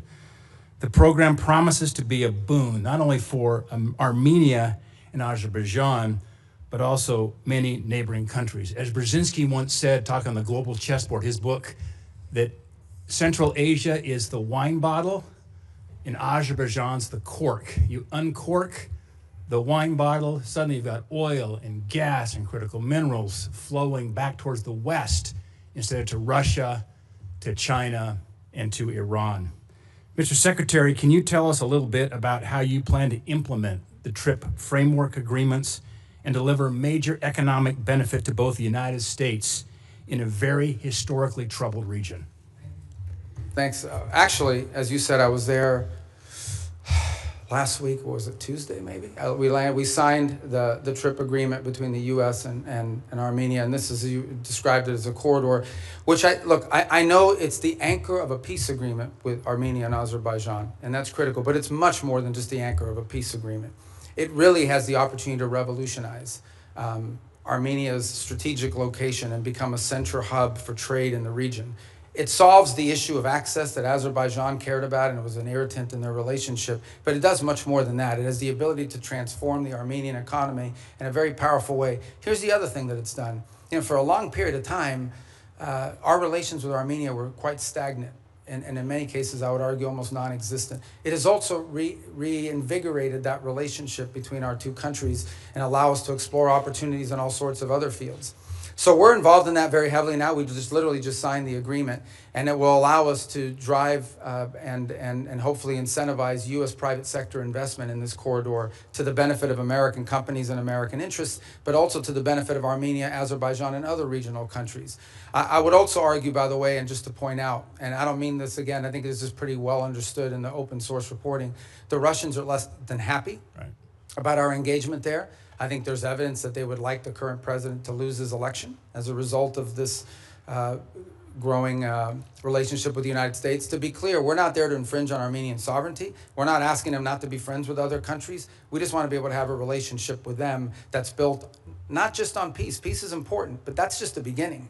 It's the economic opportunities that it provides. There are American companies and American workers that will benefit from it, but the Armenian people will be the ultimate beneficiaries of this corridor opening. Just remarkable. And we were there together, in fact, last August at the White House when President Aliyev of Azerbaijan, Prime Minister Pashinyan of Armenia came to sign that agreement with President Trump's leadership. To think a Shiite Muslim country, Azerbaijan, and Armenia, one of the oldest Christian countries in the world, came together to sign a peace agreement was truly a breakthrough. And so it's an underreported story, in my opinion, Mr. Secretary. I think we need to get the story out. This is a critical geopolitical problem that has been definitely remedied by the leadership of this administration. Yeah, I mean, the key, Senator Daines, is going to be execution. Like, you can sign an agreement, you can have the things in place. We now have to make sure we are focused on driving it and ensuring that to the extent American companies can contribute to the infrastructure, to the railway, to the highway, to everything that needs to happen in order for that corridor to open. And then the spin-off effect of it as well.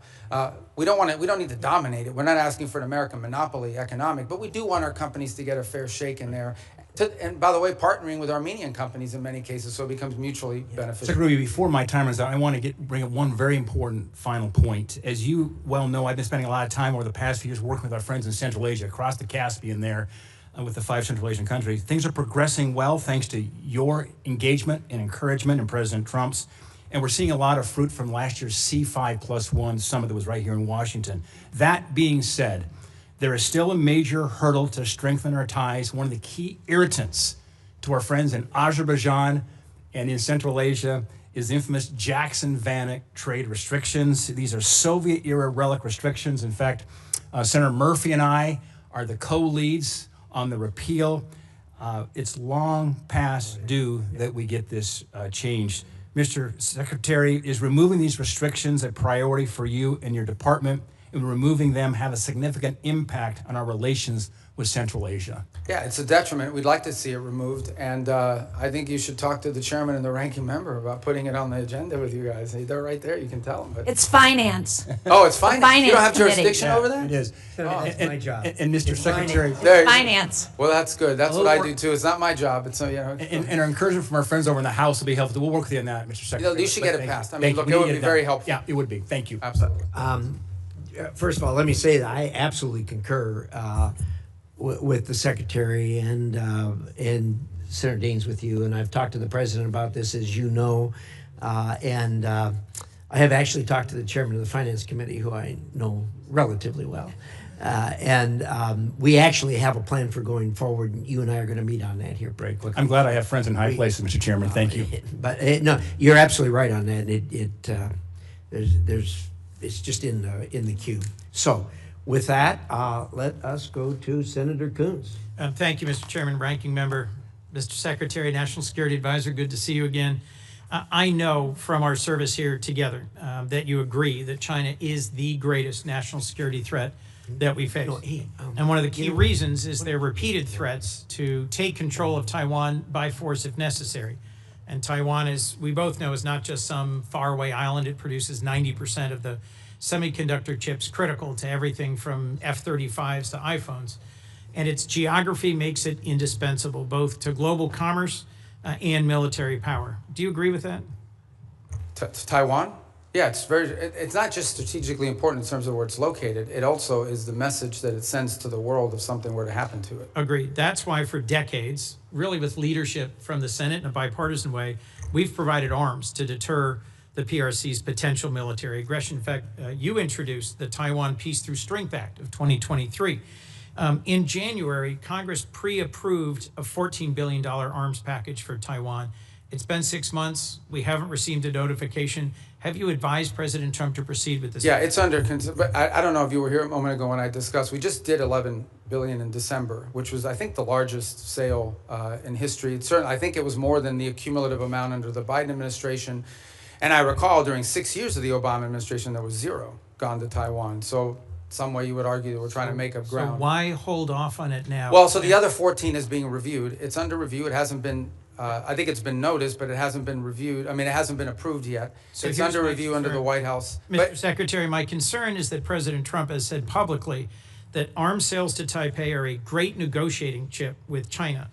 And my concern at a time when the PRC has been far more aggressive than they were in previous years, centerline crossing, circumnavigation of Australia, aiding Iran and Russia in their war goals and aims, frankly, literally helping Iranians target U.S. service members.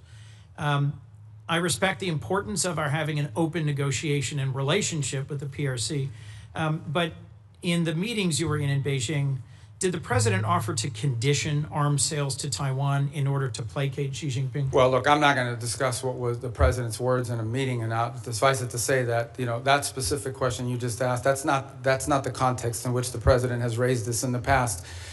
When the president says it's a great negotiating thing, what he's really saying is it's because China, as you can imagine, always mentions this. Like, this is a top priority for them. They are constantly talking about Taiwan arms sales, but that in no way is what is holding up our decision-making or the White House's decision-making. It is something the president will have to decide on the timing of when and how that is executed on. It's been approved by Congress. It's been noticed. The money's available. And as I said, we are just coming off the heels of a very large sale in December of last year. So there are a variety of reasons why these things don't happen immediately. Well, I'll just assert, Mr. Secretary, that there is more reason than ever for the administration with congressional support to continue providing robust military capacity to Taiwan, given that the PRC is more and more regionally aggressive. You also introduced and passed legislation in 23 prohibiting any president from unilaterally withdrawing from NATO. I assume this was because you recognize that our alliances are a key advantage against Russia, against China, against other adversaries. Do you still consider Article 5 an unconditional commitment? Yeah, so let me address that holistically if it's okay, because I think we have time to do it. First of all, you're right. I have throughout my entire career in the Senate and through much of my time now in this administration been a supporter of NATO. I see its utility. The key, and I'm just being honest with you when we talk about this, one of the key arguments that I would always use on behalf of NATO is the fact that it allows us basing rights that we could use in a contingency operation in a time of conflict, in a time of need, that we just have had. So when you have countries in this alliance, because understand, at the end of the day, we are providing basically the defense backbone of an entire continent of rich countries. These are not poor countries. These are rich countries. And the utility of NATO for us is that it provides these basing rights. Now we are living in a world in which some of these countries, I point to Spain as an example, openly brag about how they've denied us the use of these bases. And so if the core rationale for us being in NATO, if what we get out of NATO is the ability to use bases, and then we have members of that alliance that are basically denying the use of those bases in a contingency, well, it calls them to question the entire thing. Forgive me, I have one more question I want to make sure we get to.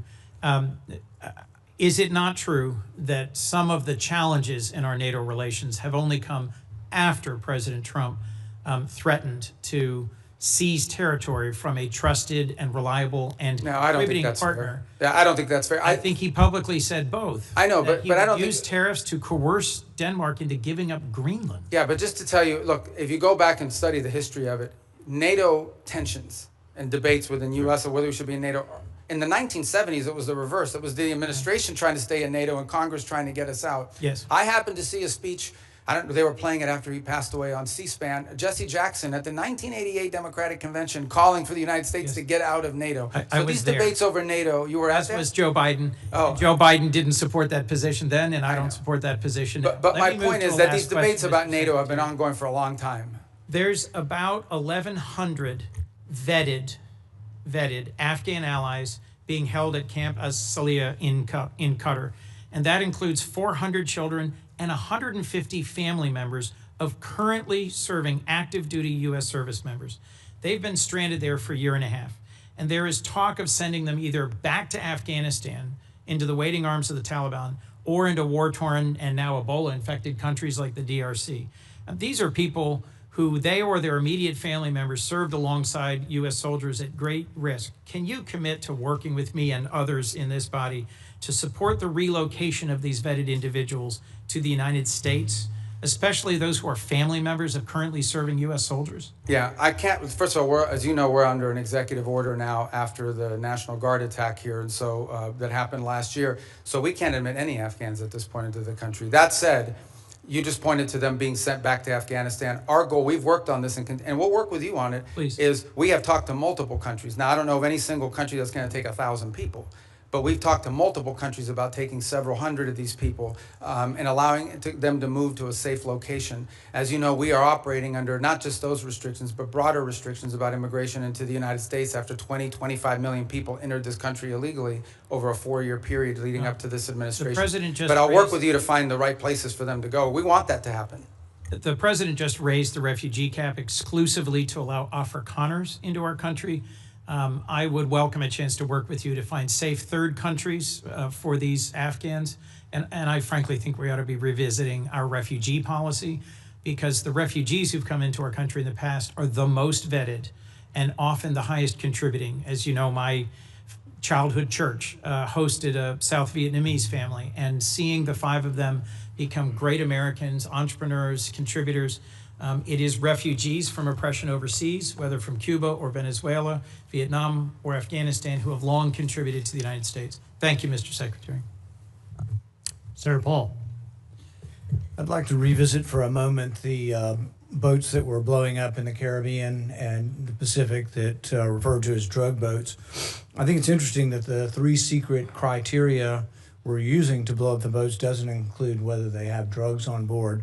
I would like to add that the statistics from the Coast Guard also say that when we interdict alleged drug boats in the historic way, the way we've always done it, about 1 in 4 don't have drugs. We make mistakes. We see something suspicious about the boat, we stop them, and they don't have drugs on board.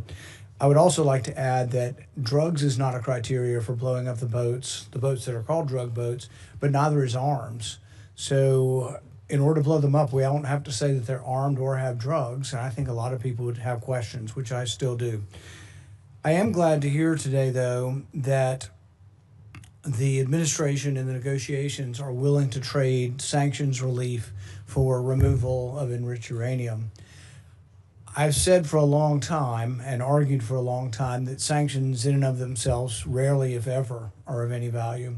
I've yet to see any Chinese behavior that's changed because of sanctions. I've yet to see any Russian behavior change because of sanctions. I've really yet to see any Iranian behavior change because of sanctions.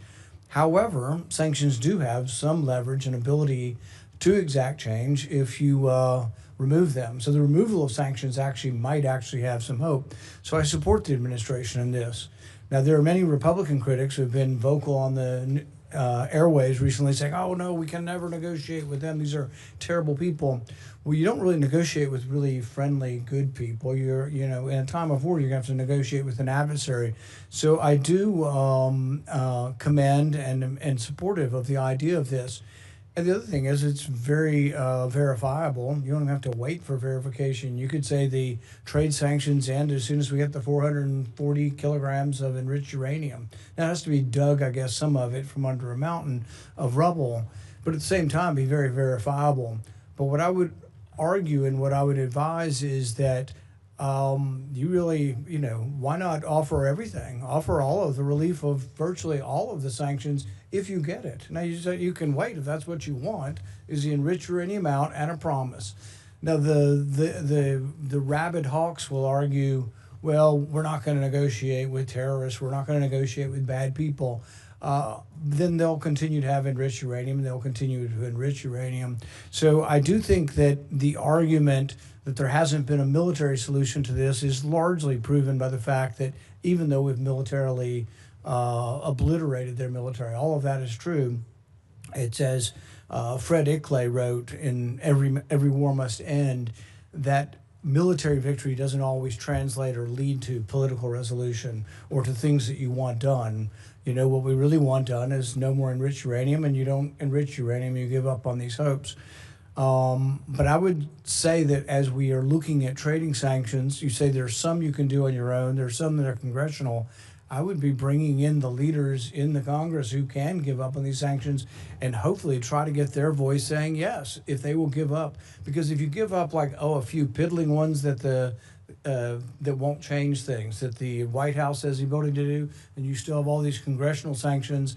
If you're on the other side of that equation, you might say, we're not giving up the one thing we think is leverage, the enriched uranium, for maybe a little bit of sanctions relief. So I would say really go all in on it, because it would be verifiable. You don't have to wait and prove it. You would have to prove in the future whether they're enriching. But I think that is a good step forward. But it's also important for people to have a discussion of what diplomacy is, and that diplomacy doesn't always have a bad name. And frankly, I'm glad to hear that the administration is negotiating, and I wish you luck. And I'd love to hear your response in general. Well, first of all, the president's made clear the priorities. Iran can never have a nuclear weapon. And what do they need to have a nuclear weapon? They need a couple things. They need the ability to enrich, that has been substantially destroyed but could always be rebuilt over time. And the second is the ability, and highly enriched uranium, it's 60%, that could quickly be enriched to 90% weapons grade. The second point you make is about sanctions. So that's the goal here. And the sanctions, first of all, there's a combination of sanctions. There's sanctions that block direct sort of activities that generate revenue. And that's problematic beyond the nuclear program, because they also use this revenue to fund to sponsor terrorism like Hezbollah and others around the region. And then there's the frozen assets, which are related to sanctions, but these are Iranian assets that have been frozen that they don't have access to. So what I would argue, and again, I don't want to get ahead of myself because we're not engaged in this conversation with them yet, but if you get into a situation in which the reason why there are sanctions are because of the nuclear program, and so if they comply with what we're demanding on the nuclear side of it, zero enrichment, get rid of the enriched uranium, they're complying with these things, then I think that's the place where the frozen assets could be discussed. The more they give, the more they would get. I think ultimately we will still face other challenges related to Iran separate from the nuclear program, like what they use their money on, which is to sponsor Hezbollah and to sponsor Hamas and to sponsor terrorism around the world. But on the nuclear question, which was the president's been focused on now, no nuclear weapon program, the sanctions that are directly related to the nuclear program, the more they give, theoretically, the more they should be willing to get. What they're not going to get it as a down payment. They're not going to get it as a signing bonus. And I would also point out that negotiations on nuclear matters are highly complex, highly technical. And so it will take some time to work through that, as is sanctions, by the way, highly technical and in many cases multifaceted. There are UN sanctions, there are US sanctions, there are US congressional sanctions. So there's a lot to unravel there. Is benefit from the idea of trading sanctions relief for activity. And if you don't ever trade them, if you just have them on the book, then I think they're of little value in changing behavior. Thank you. Senator Booker. Thank you very much. Mr. Secretary, you and I talked a lot about Africa, and I raised concerns about a lot of the cuts. We're seeing globally an increase in tuberculosis, an increase in malaria cases. We see a continued ongoing on the continent HIV crisis. And the United States has pulled back from a lot of its investments in those areas. Now with the crisis with Ebola, we see that the challenges that have been brought about as a result of our surveillance early detection, and the like.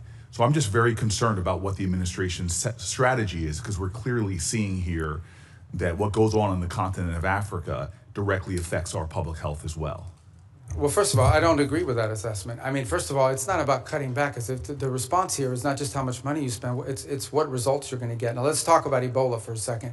Ebola, the outbreak in Ebola was in a war-torn, isolated rural area in the DRC. That's where that began. Since that time, our response has been very quick, very rapid. Well, so you're saying you did not cut early detection, Pierce? I'm not talking I'm about saying that whatever you're pointing to as the cut is not the reason why there was an Ebola outbreak. I'm not connecting the two. I'm simply saying. Well, you are connecting them. You said that our cuts. Senator Rubio, I'm not trying to get in an argument with you. I would really like to actually have my questions answered. So very quickly, we cut early detection when it comes to infectious diseases on the continent.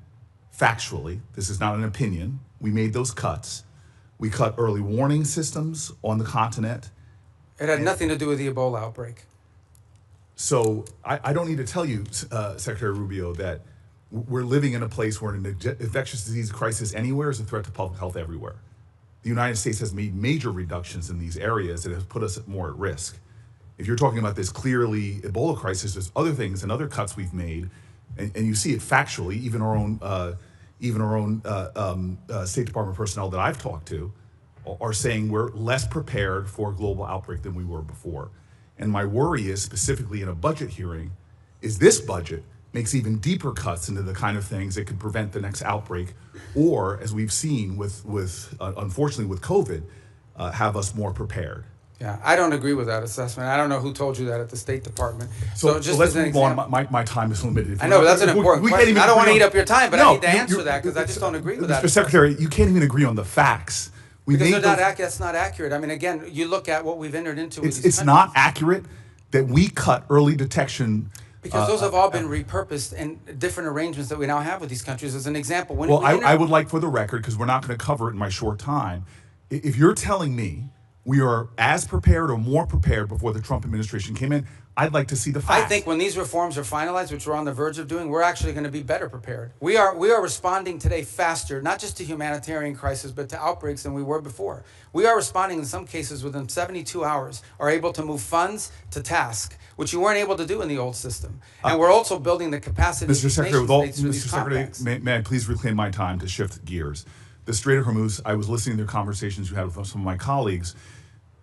We've now seen the Strait closed for months, and you explained that we're going to see an opening of the Strait, and that ultimately the exchange we will get for that is, after that fact, we will release certain sanctions. Is that correct? No, that's not what I said. What I said was that if they open the straits, we will lift our blockade. The straits and the blockade are what are interrelated. And so for the nuclear program, in exchange for getting rid of the fissile material out of country, I imagine, is what the highly enriched uranium, we would release sanctions. Is that correct? Well, it's not just that. It's also their enrichment activity. They would have to, they would have to make very severe and significant concessions on what they intend to enrich in the future. And already with the March relaxing of sanctions, allowing Iranians to sell oil to the Chinese, estimates have been between $10 and $50 billion they got from that relaxing of sanctions. How much money might we see in a deal in our relaxings of sanctions in order to get rid of the highly enriched uranium and stop their enrichment? Well, let me just tell you on that portion. The sanctions that were released on Iran were boats on the water. And so that oil was already out in the marketplace. It was sold at market rates, but the sanctions covered, and to the extent we've been able to enforce them, we have the revenues of those sales. So yeah, the Iranian oil was unsanctioned so that it could be sold, but the revenue would have to flow back to blocked accounts, which our sanctions were able to go after. We've also seized, I believe, 6 vessels in the Indo-Pacific that involved Iranian sanctioned oil on top of it. So that wasn't necessarily a trade. They didn't get $50 billion directly as a result of. They might have gotten some of it. They certainly didn't get the majority of it. They are now losing hundreds of millions of dollars a day in revenue because of the blockade. And the blockade exists because of what they're doing in the Straits. Right, and I guess the conclusion I have, and my time's expired, is that the Strait of Hormuz was open before this unjustified war. We're now scrambling to try to find a way to get it back opened again. Not only is it causing economic havoc to our country and to residents all around this nation, families trying to make ends meet, but you see on top of that, the Iranians finding ways to leverage that as we allowed them to do with the Chinese for tens of billions of dollars. And so my point is, before we even get to a nuclear negotiation, this regime is getting money to rebuild, purchase more drones, cause more havoc. And this is before we're even trying to get back to. But I apologize. I don't understand how they're getting this. What revenue are you referring to? Well, there's two sources of revenue we're seeing. One is the revenue from the Chinese, that's factually documented. And number two, the revenue that you're proposing that they should receive by releasing all of their highly enriched uranium, as well as in making a commitment about their enrichment capacities. Yeah. Hold on. And that was the exact deal that you guys vilified, that the president and you vilified President Obama from having. Yeah. No, So I here don't we think have those are not a the worse situation where Those are not the same our place. adversary and our enemy, who's causing havoc in the region, who is funding proxies and terrorists, has discovered, thanks to you all, the power of shutting down the Strait of Hormuz. No, they didn't which discover. is They all- knew that a long time ago, and they've done it before. Clearly, we all knew that a long time ago. That's why this And they intended to do this at ill-conceived some point war in the should have future never as well. happened. Yeah, but We have made our adversary in a stronger negotiating position. We are the strongest nation on the planet Earth, and we're in a stalemate with Iran. And now we're begging to get back into a deal that you all We're not trashed begging. in the first place. There's no one begging. I don't Clearly, know. this is a Senator Booker, your time's up. But can Senator I just- Rubio, since he's I do gone want to over, you address can some of these points respond. because they go to the heart of the matter. No one's begging for anything here. The Iranians might be begging because their economy's losing hundreds of millions of dollars a day. That they are losing. Understand, Iran had street protests going on before all of this started. All of those factors, economic factors in Iran, are far worse today than they were 6 months ago when those protests were happening. They have hyperinflation. Their currency's completely devalued. They're struggling to make payroll for their government workers. Iran is in a very serious situation. And if it was up to the political class there, and I understand everybody there is sort of radical in some way, but if it was up to the people that actually like go to elections and wear the suits and you see on TV, they'd probably make a deal tomorrow. It's the issue they're facing is that the supreme leader and the IRGC Corps are a little bit more immune from those pressures until they can be convinced otherwise. And I think that's the direction that they're moving in, because the reality, I don't know where you're getting this perception that Iran is stronger. Iran has no navy left. They've lost a substantial percentage of their defense industrial base. Iran has lost a substantial percentage of their missile launchers, and their economy is far worse today, and I mean far worse today, than it was 6 to 9 months ago. And they are looking at hundreds of billions of dollars of reconstruction costs just to get to where they were 6 months Mr. Rubio, ago. you keep telling us how we're winning this war. The president keeps saying, Well, the war's over completely now. annihilated. The war is not over. And yet the American people see how we're losing at the pump and with their costs, and yet this thing still hasn't been resolved. Every day he tweets out, oh, we've obliterated them, we've annihilated them, they're going to surrender. But yet we still find ourselves spending billions of dollars a week Yeah, Senator on Booker, war abroad. you've gone way over. And It would be nice if we had hearings where people Thank had you, to be held Senator accountable. Booker. Senator Scott. All right. Secretary Rubio. So, first off, do you think it's important to Americans that the Iranian regime doesn't have nuclear weapons and ability to destroy? I think it's important to the world. Yeah. The whole world. I mean, this question about the Straits is a great example. Imagine, the Straits gives them leverage. Imagine what nuclear weapons would give them leverage to do. At that point, they wouldn't even have to announce that we're controlling this. They would just say, we control the Straits. There's nothing you can do about it because our nuclear weapon will allow us to do it. You will have to pay us a toll for using an international waterway from now on, and you can't do anything to us militarily because we'll blow you up with a nuclear weapon. That is the leverage that they were trying to build. If they ever got a nuclear weapon, not only would they have a nuclear weapon, not only would they control the Straits, they would be able to act with impunity because you wouldn't be able to touch them. You wouldn't be able to do anything about them. I want to thank you for what you're doing. Let's talk about Latin America, which is, as you know, important to a lot of people in our state. So, thanks for what you've done with both Venezuela and Cuba. Let's do Venezuela first. I think every Venezuelan I know is appreciative of what happened with Maduro, and I know you have a three-step process to get to democracy there. Can you talk about where you are? I mean, I know you've busted your butt to try to get Delcy Rodriguez to do the right thing. We still, unfortunately, have political prisoners not released. We still have oppression. So can you just talk about the process you're going through? Well, first of all, I remind everybody, what's today, the 2nd? So it's literally been 5 months. Right. Like, I know it seems like it was 10 years ago, but it's been 5 months. And I think Venezuela is in a better place today and in a better trajectory today than it was 5 months ago. Now, is it where it needs to be? Is it where it needs to ultimately wind up? The answer is, of course, no. Ultimately, in order to truly transition, they have to have multi-party, free and fair elections. But the conditions for free and fair elections are the following. First of all, you have to have a free and open media. And while you've seen independent journalists are now, for the first time, activated again, that has to exist. Political parties have to be given the space and time to organize. The National Electoral Council has to be reformed so that it has members in it that will actually accurately count the vote.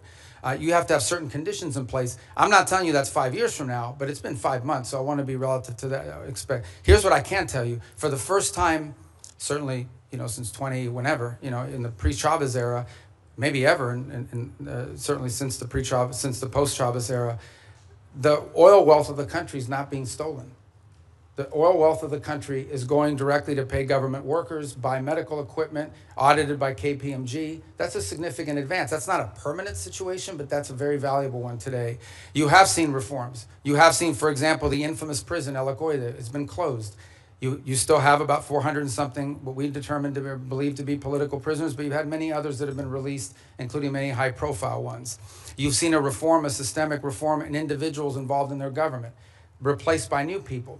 Some we don't know well, others we know a little bit about, but certainly better than the people whose place they took before. You've seen a level of cooperation on a couple of topics that I actually can't even discuss in a setting like this, but be more than happy to talk to you about, any of you about, in the appropriate setting. And I think that's been a positive. By the way, you've seen the retrieval. The United States, with full cooperation of the Venezuelans, went in and retrieved highly enriched uranium. They had highly enriched uranium in their country because of an old reactor program, not because of nuclear weapons or anything, and they wanted it out of their country. And we were able to go in and actually retrieve it along with the UK mission that went in with us and get it. We have a functioning embassy, and we have direct flights for the first time. Venezuelans are now able to go back, not just visit relatives, but begin to engage in the economic life of the country. All of that is to say, it's been 5 months, there is a lot more to go. This is not the direction we want Venezuela to be. But what I will say is that the Venezuela that's there now, under the interim authorities, does not pose the threat to the United States that it posed 5 months ago, when it was an open base of operation for Iranian operatives, for Cuban intelligence, and for others who used it as a base of operation against the national interest. But we have a lot of work to do. We are nowhere near where we want to get to there. Can you give the same thing about Cuba? Cuba's a very different, yeah. I think the misnomer about Cuba, or the misunderstanding about Cuba's actually not controlled by the government. Cuba's controlled by a military holding company named Gaesa. And Gaesa virtually owns anything, they own the tourist sector, they own mining, they own the gas stations, they own everything. They generate about 70% of Cuba's GDP is under the control of this military company. And they're sitting on between $14 and $17 billion in assets. So you have people literally starving, people literally like power grid that hasn't been maintained in 10 years. And yet you have this holding military company sitting on these assets.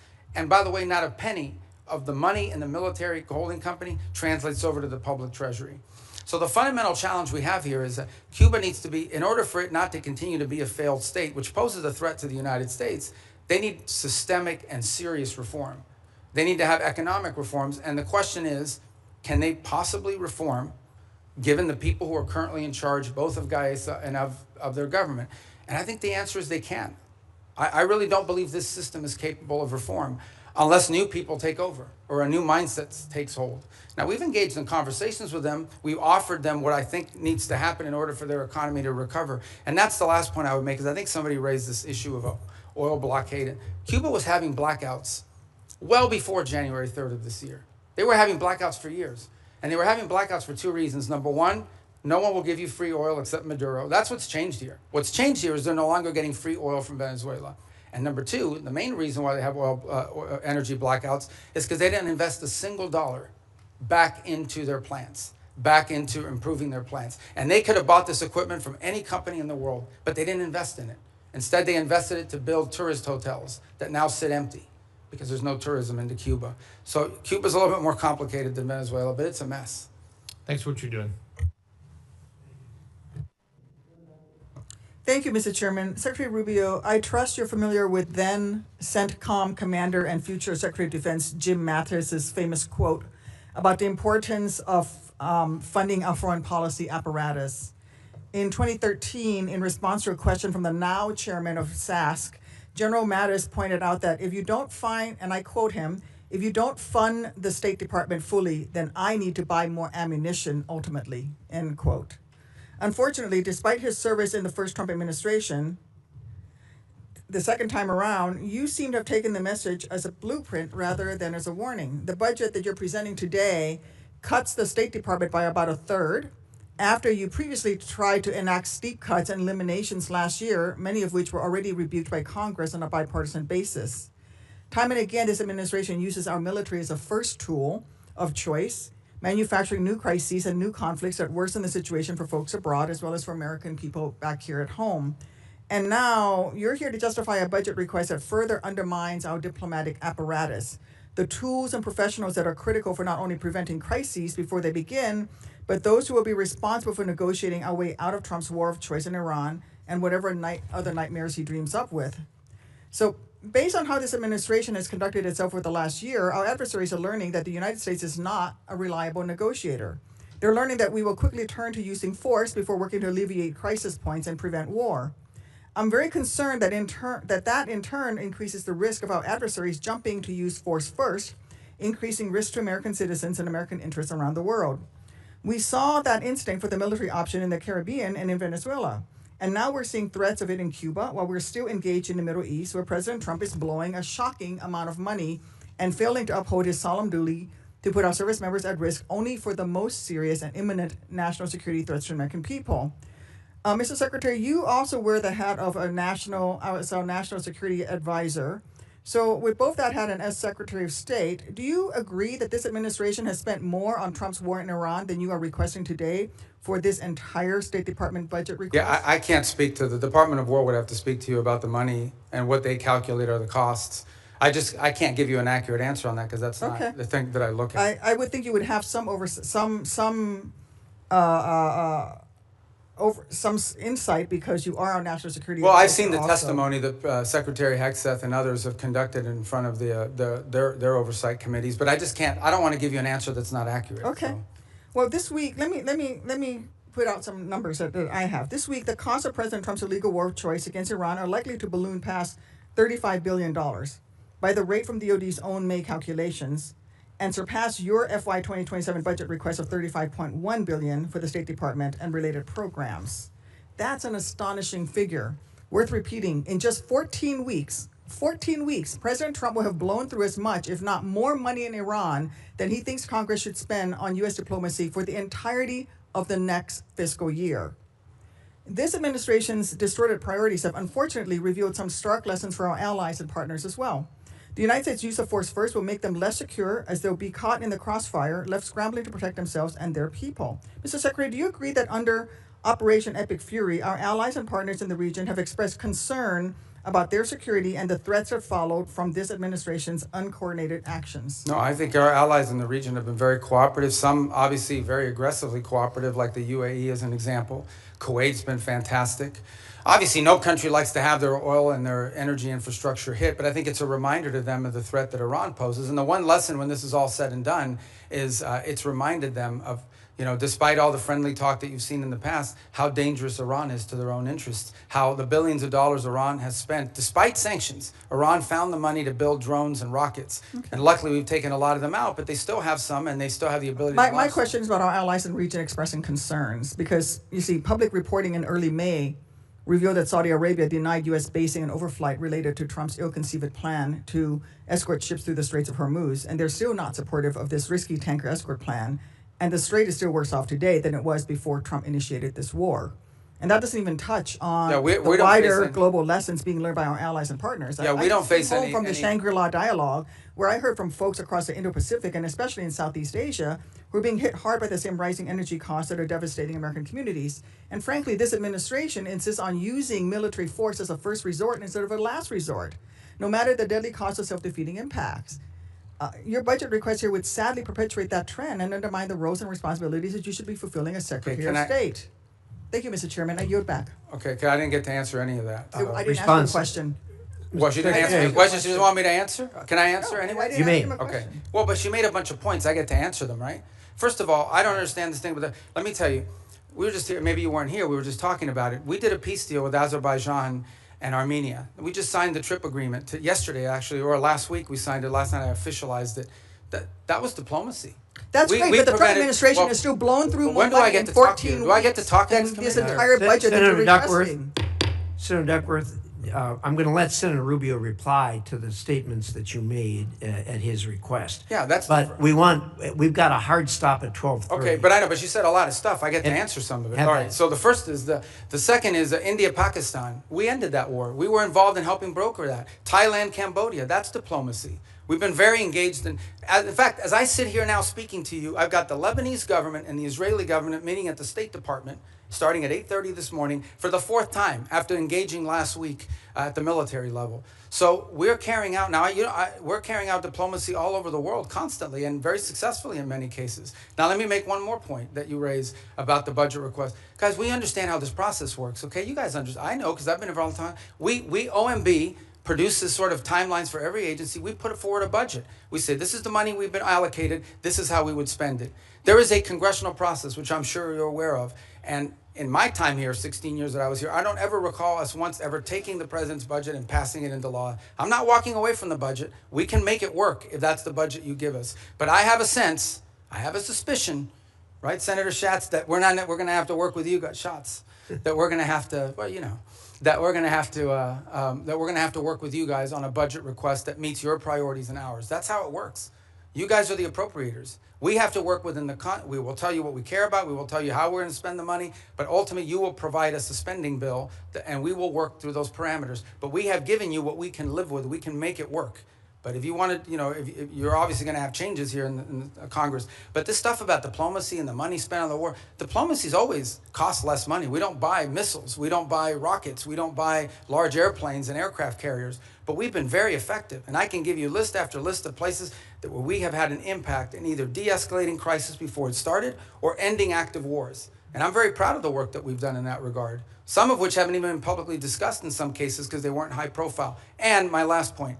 We remain heavily engaged in areas that maybe not at the core of our national interests, but nonetheless are related to our national interests. You think about Sudan for a moment and the Quad. This has been a very frustrating situation to put together, but we helped convene a donor conference that got pledges for when that is resolved. We've put a lot of time and energy in a situation that right now, unfortunately, has turned into a proxy in the Middle East because of the UAE and the Saudis on opposite sides of it. In Libya, where our work in Libya now it's still divided, but they, for the first time ever, have a joint budget.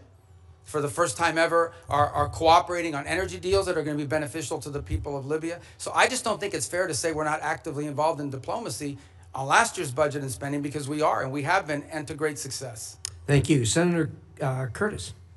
Thank you, Mr. Chairman. Clock setter, thank you for resetting the clock.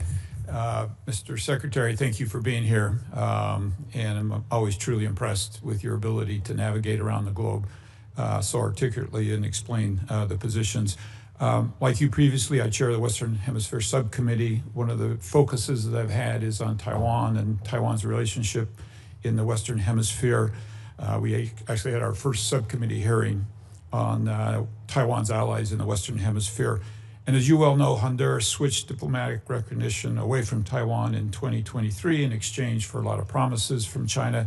No surprise, those promises have not been fulfilled. And the current president during his campaign talked about returning back to Taiwan and restoring that relationship with Taiwan. In your budget, you have $245 million for the Countering PRC Influence Fund. And I'd like to note Senator Van Hollen and I have a bill that would actually carve off a portion of that specifically for Taiwan and countering the PRC influence there. So I guess my question is, what can the U.S. do potentially with that fund, Countering PRC Influence Fund, for Taiwan, particularly as it relates to Honduras, kickstarting that relationship, developing joint set of economic priorities for Taiwan and the Western Hemisphere, anything else we can use that fund for? Yeah, well, first of all, the reason why these countries switched recognition primarily was because, you know, the Chinese would go in and they would say, if you switch recognition, we are going to provide you this loan, this, and in some cases worse than loans. Maybe there was even cases of bribery and things of this nature, but we're going to provide you free this and free that. We're going to build an auditorium for you. We're going to build a bridge. We're going to build a port. And they haven't kept many of those promises. So I think the first thing is to just point to the fact bait that and switch. Yeah, in many cases, these things are not provided. The other angle of it is if it's loans, they create these debt traps, which is an argument we make all over the world, but particularly in the hemisphere. But the broader goal of this fund is not just simply Taiwan related, although that's the reason why that's an action they took as a result of this leverage that was established on them. But more broader, in many cases, these countries are trying to develop their telecommunications system. They're trying to build roads. They're trying to develop whatever it may be. And frankly, the only companies that show up are the Chinese companies. And they show up with lower cost, a financing mechanism, et cetera, et cetera. Now, there's a track record of not completing these projects. There's a track record of flooding the country with Chinese workers that come and do the work. So I think part of this fund is designed to create alternatives to that, to give these countries alternatives to the Chinese or other foreign malign influence that might be occurring in their country.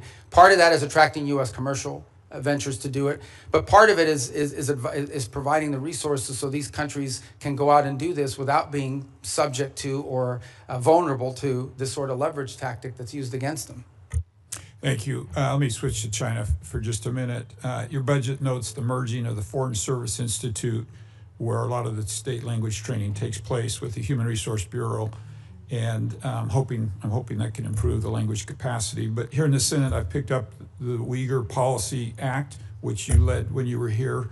Part of the bill that I'm especially supportive of is the provision that's supporting the Uyghur language training for Forest Service officers is not only important but required, and that we have Foreign Service officers in Asia and China that can speak that language. I think it's absolutely vital that our diplomats be able to understand the people in their own language as to the abuses that are going on there. Given your previous experience on this bill and the department's focus on the CCP's repression, do you still support this provision, and can you just speak to how important this is?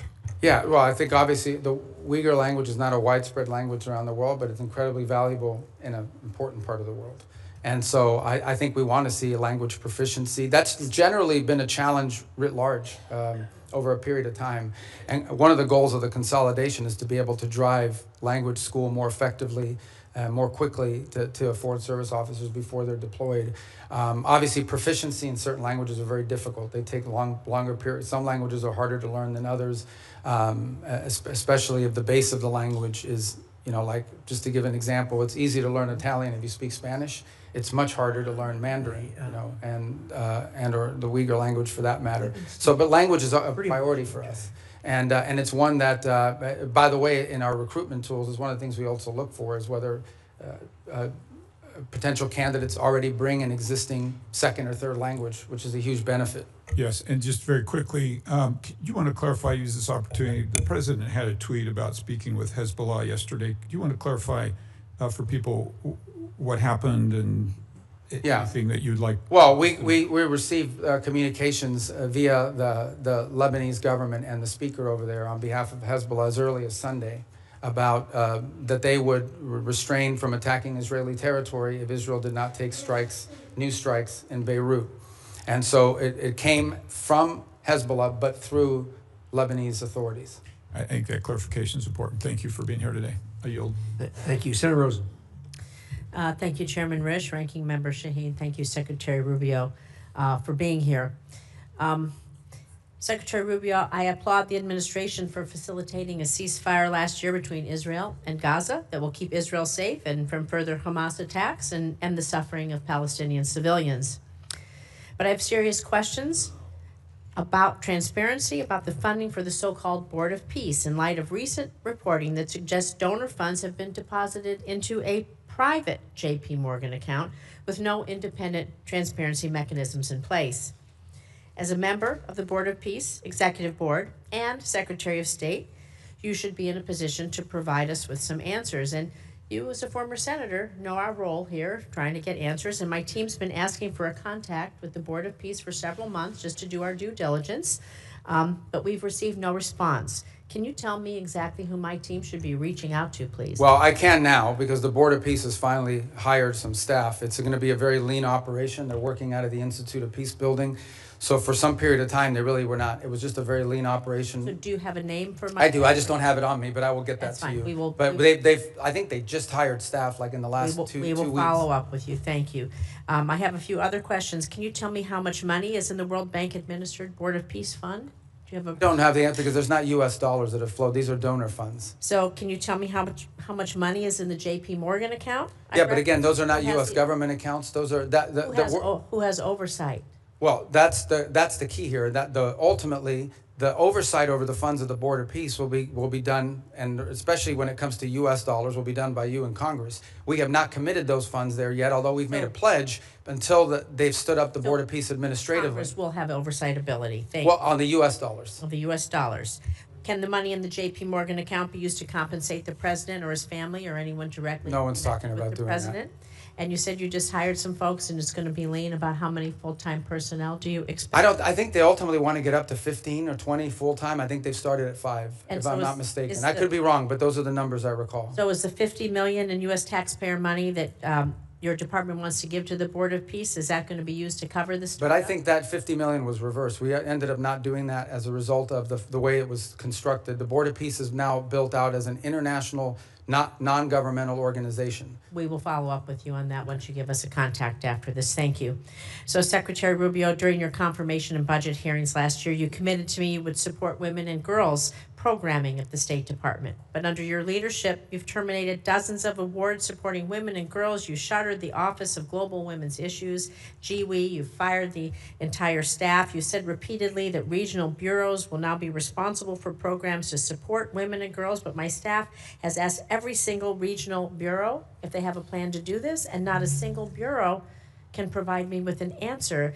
And so, Secretary Rubio, I'm just so disappointed. I want to believe that you didn't lie to us, lie to me, and so I want to give you an opportunity to explain how women's issues have been integrated into well, the I don't know. bureaus. Do we have an outline? I don't know who's telling you that at the regional bureaus, because that's not accurate.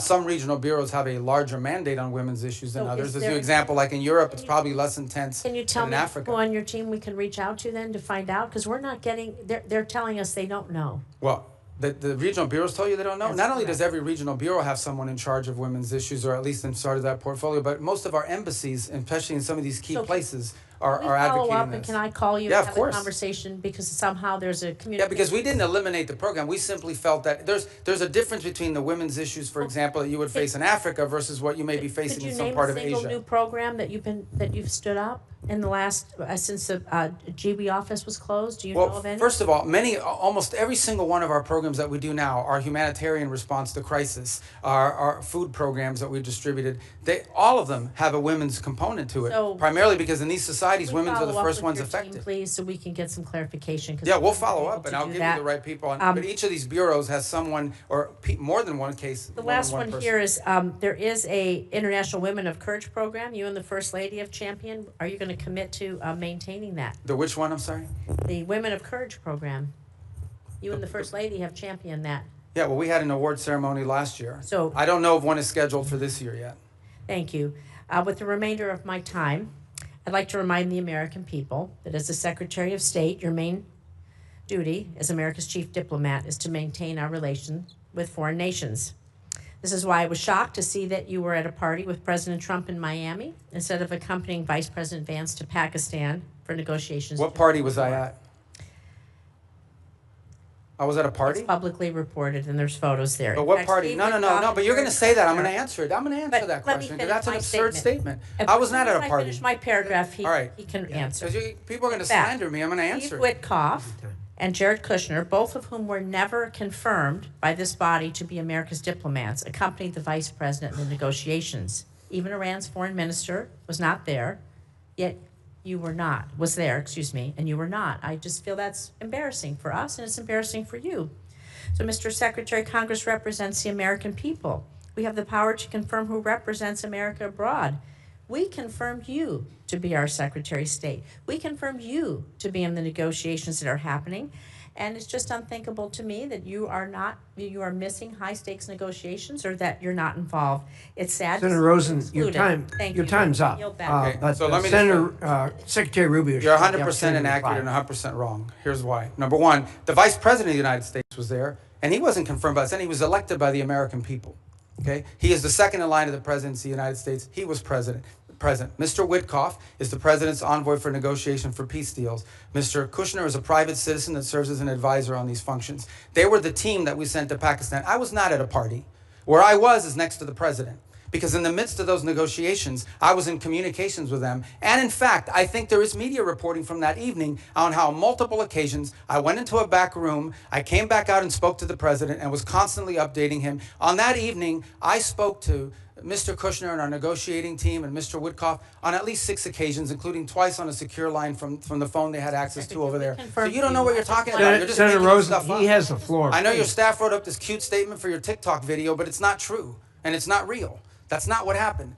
Okay? I'm the National Security Advisor and Secretary of State. I was co-located with the president in the midst of a high-stakes negotiation so that I could immediately inform him about events occurring halfway around the world. I was where I needed to be at that moment because we had a very capable team on the ground in Pakistan led by the Vice President of the United States. Thank you. Senator Cornyn. Secretary Rubio, I've heard some of my colleagues here on this committee suggest that the U.S.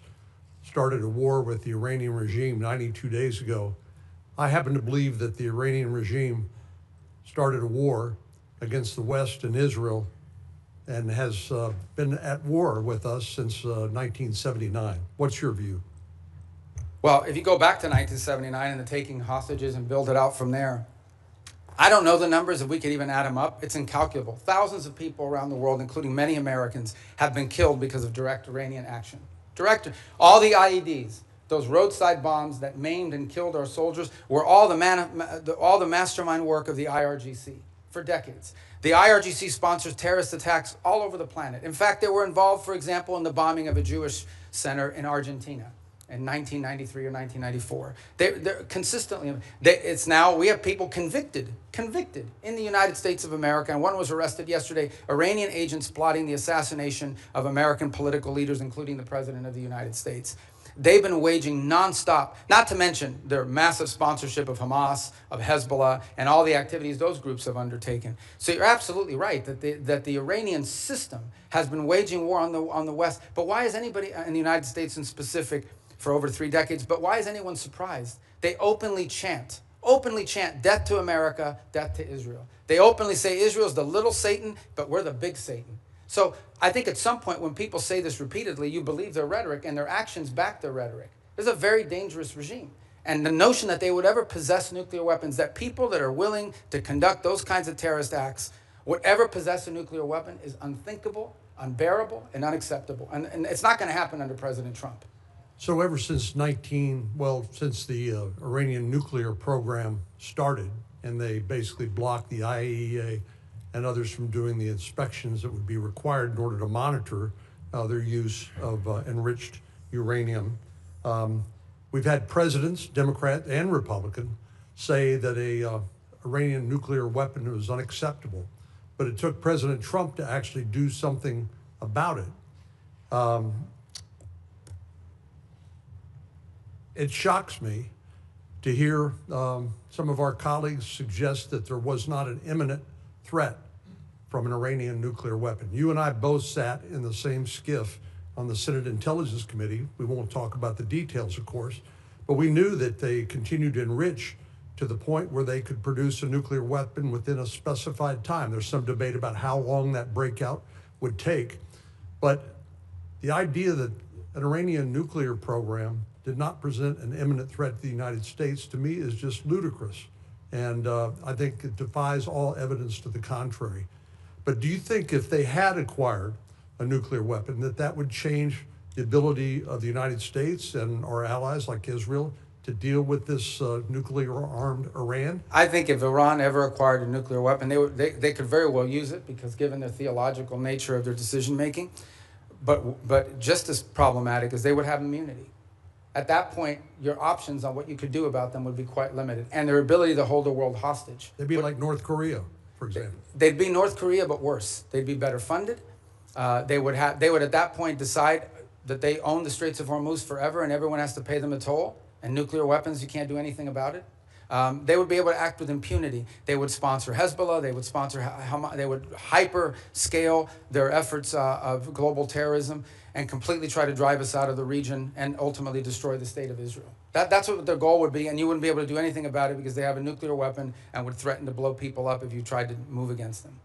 Notwithstanding the importance of denying Iran a nuclear weapon, I do applaud the president's attempt to try to use some diplomacy here in order to deny them access to the enriched uranium and their other weapons that they use against Israel and the West.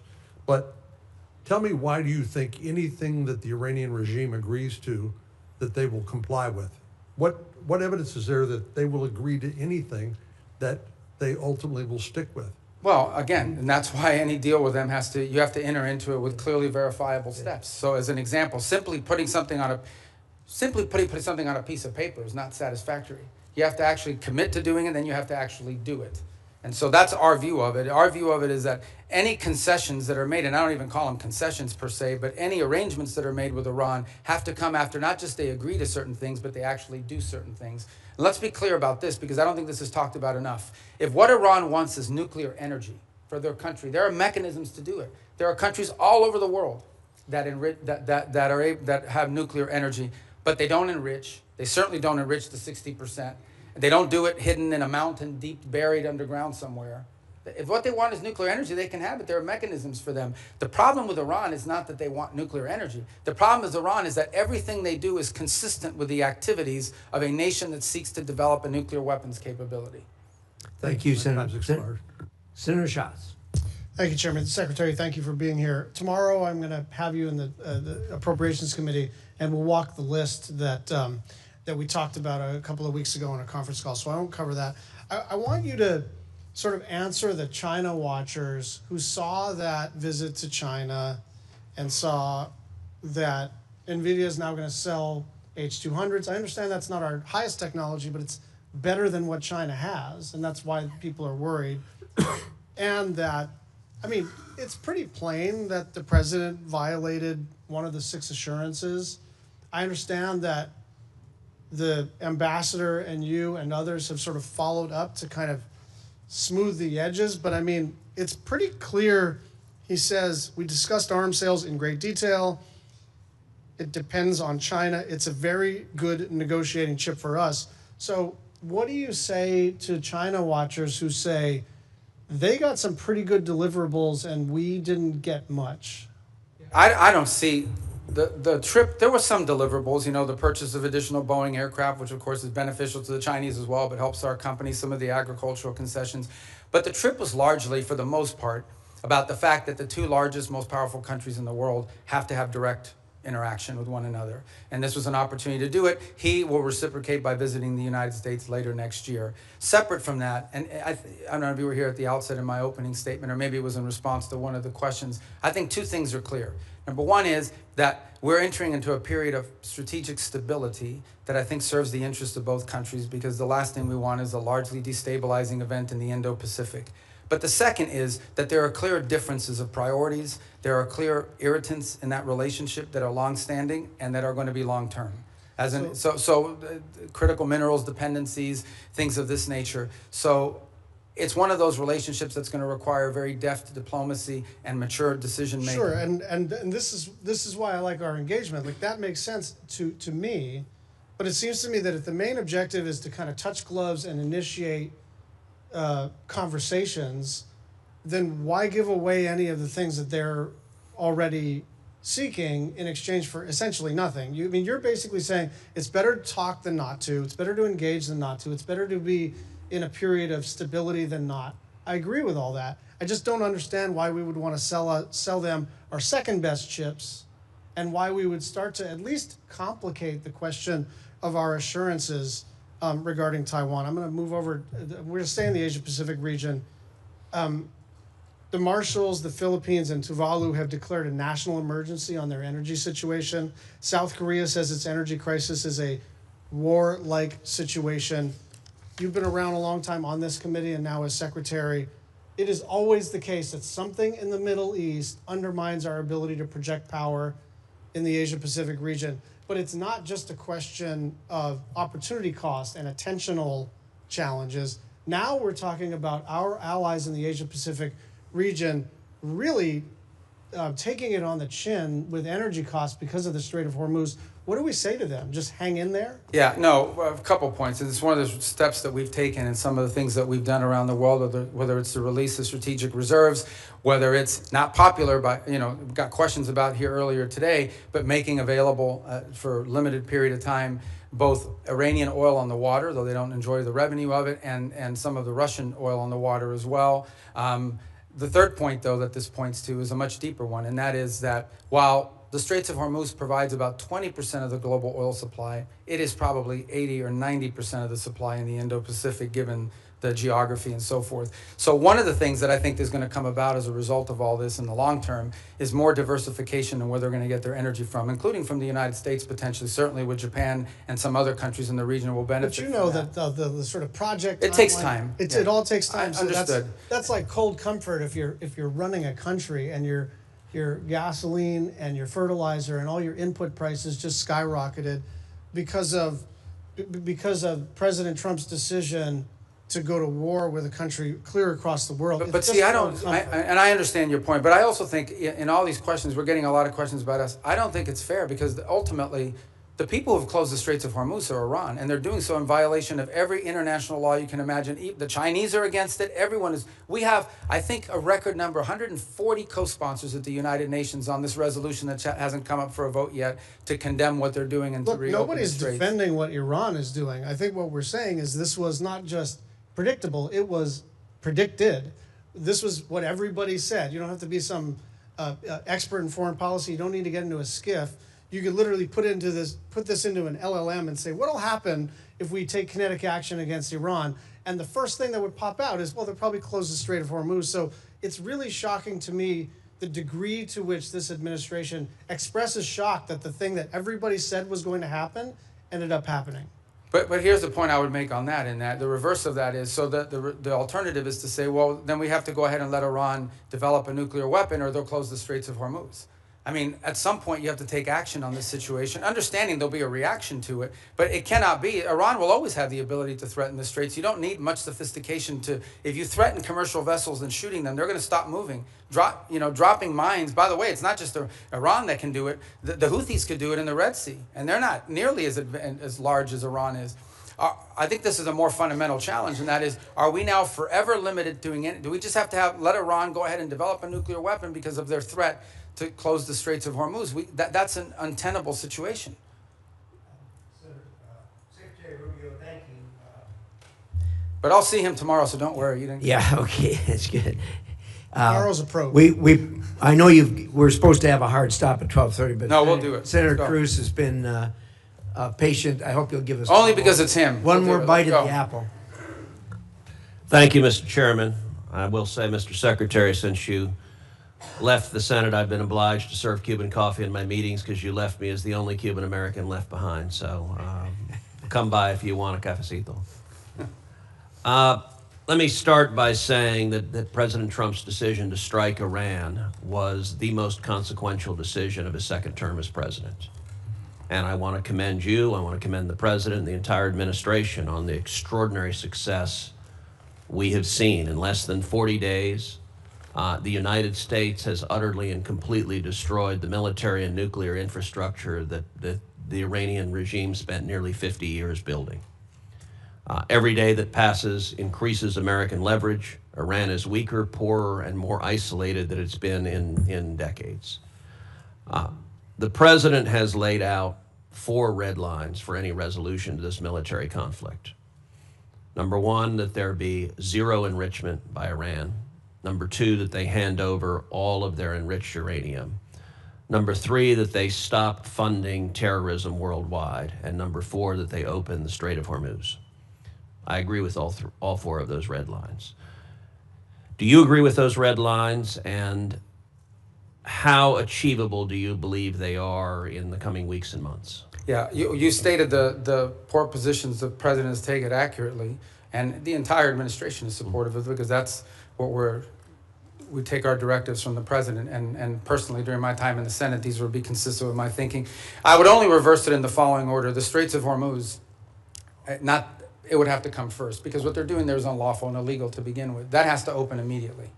And that has to open immediately in exchange, not for anything else other than us lifting the blockade. We have a blockade on Iranian oil leaving. And the reason why we have a blockade on Iranian oil leaving is because they closed the straits. If they open the straits, and by open the straits, understand what we're saying. It's saying you're not going to threaten to shoot at commercial vessels of civilians and create, ecological disaster. That's what they're doing. It's unlawful, it's illegal, it's outrageous. Every country in the world condemns it. If they end that, we lift the blockade. Then we enter into the second phase, which is the nuclear question. On enrichment, they don't need to enrich. If what they want is a nuclear energy program, they can have one without enrichment. And it was somebody the other day, a few questions ago, I forgot who it was, said that what we're working on is similar to JCPOA. It is not. JCPOA would have expired this year. And it allowed them to keep all the enrichment equipment that they needed. And clearly that equipment could get them to 60 and 90% because they've done it to 60% as a result of it. So it would have to deal with that question. And it would have to deal with the highly enriched uranium that they currently are in possession of. There's no reason to have, the only reason to have 60% enriched uranium is to turn it into 90% enriched uranium and put it into a weapon. So those remain, and on the sponsor of terrorism, absolutely. To the point where I would argue, for example, it's one of the interesting things that's happening, and I know Senator Shaheen has a great interest in Lebanon.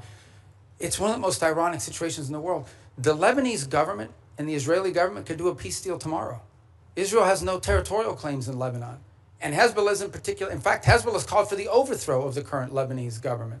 The impediment in Lebanon is the fact that Hezbollah has embedded itself into that country and is the reason for all the suffering that's happening there right now and all the suffering that's historically happened. Entirely funded, entirely controlled by Iran. There is no Hezbollah without Iran. There is no Hezbollah without Iran. I mean, there might be a political movement with ideology, but they don't have a bunch of rockets. They don't have a bunch of weapons without Iran. They are a complete, total proxy of Iran, and that's the kind of activity that needs to be. I want to come back to Hezbollah in a moment. Just focusing for a second on Iran itself. For some time, I have urged the administration, I've urged Israel to arm the protesters in Iran. I don't think it is fair to expect the Iranian people to stand up, protesters to stand up with rocks against soldiers with machine guns. Are we arming the protesters, and should we be? Yeah, I'm not aware of any program to arm civilians in Iran to overthrow their government. I mean, there may be other countries doing it or other elements in it, but certainly not the U.S. government. All right, let's go back to Hezbollah. So you spoke with the Lebanese president, Joseph Aoun, over the weekend. The State Department sent out an email to journalists shortly after your call in which the State Department spokesperson said, quote, Iran wants to prolong the conflict in Lebanon so it can claim credit for saving the day.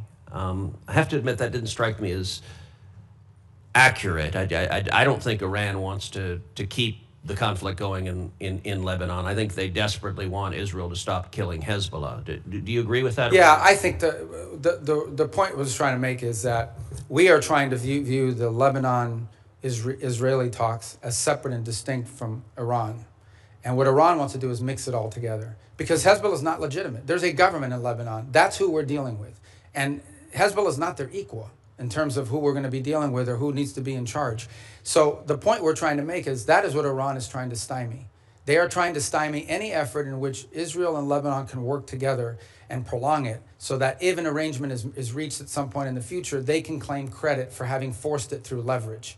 And that's why you see, for example, Hezbollah agreed to a ceasefire about a week ago and then immediately violated within hours. You would agree every Hezbollah terrorist that the IDF kills makes America safer? Well, Hezbollah is a danger to the United States. There's no doubt about it. I think the question is, how do you do that? And how do you achieve the objective of demilitarizing and defanging Hezbollah while at the same time strengthening the legitimate government of Lebanon, and particularly the president and others? That's been the challenge there for a very long time. That remains the challenge now, of course. The capabilities of the LAF are not where they need to be. But there are also elements within the LAF that are not who they need to be because they've facilitated in some cases and cooperate with Hezbollah. So it's a very tricky situation. But I point you back to two things that have happened in the last few months. Number one, the Lebanese government expelled the Iranian ambassador because of Hezbollah. The Iranian ambassador says, I'm not leaving, and you can't make me. Okay, that's number one. The second thing that's happened is just a week ago, Hezbollah openly called, went out and said they openly called for the overthrow of the Lebanese government. So no one here should be under any, Hezbollah is not just an enemy of Israel and an enemy of America. Hezbollah is an enemy of Lebanon and of the Lebanese people. Thank you. Thank you. Thank you, Senator Cruz. Senator Rubio, you've been very generous with your time. We appreciate that. For the information, the members' record will remain open until the close of business tomorrow, June 3rd. With that, the committee is adjourned.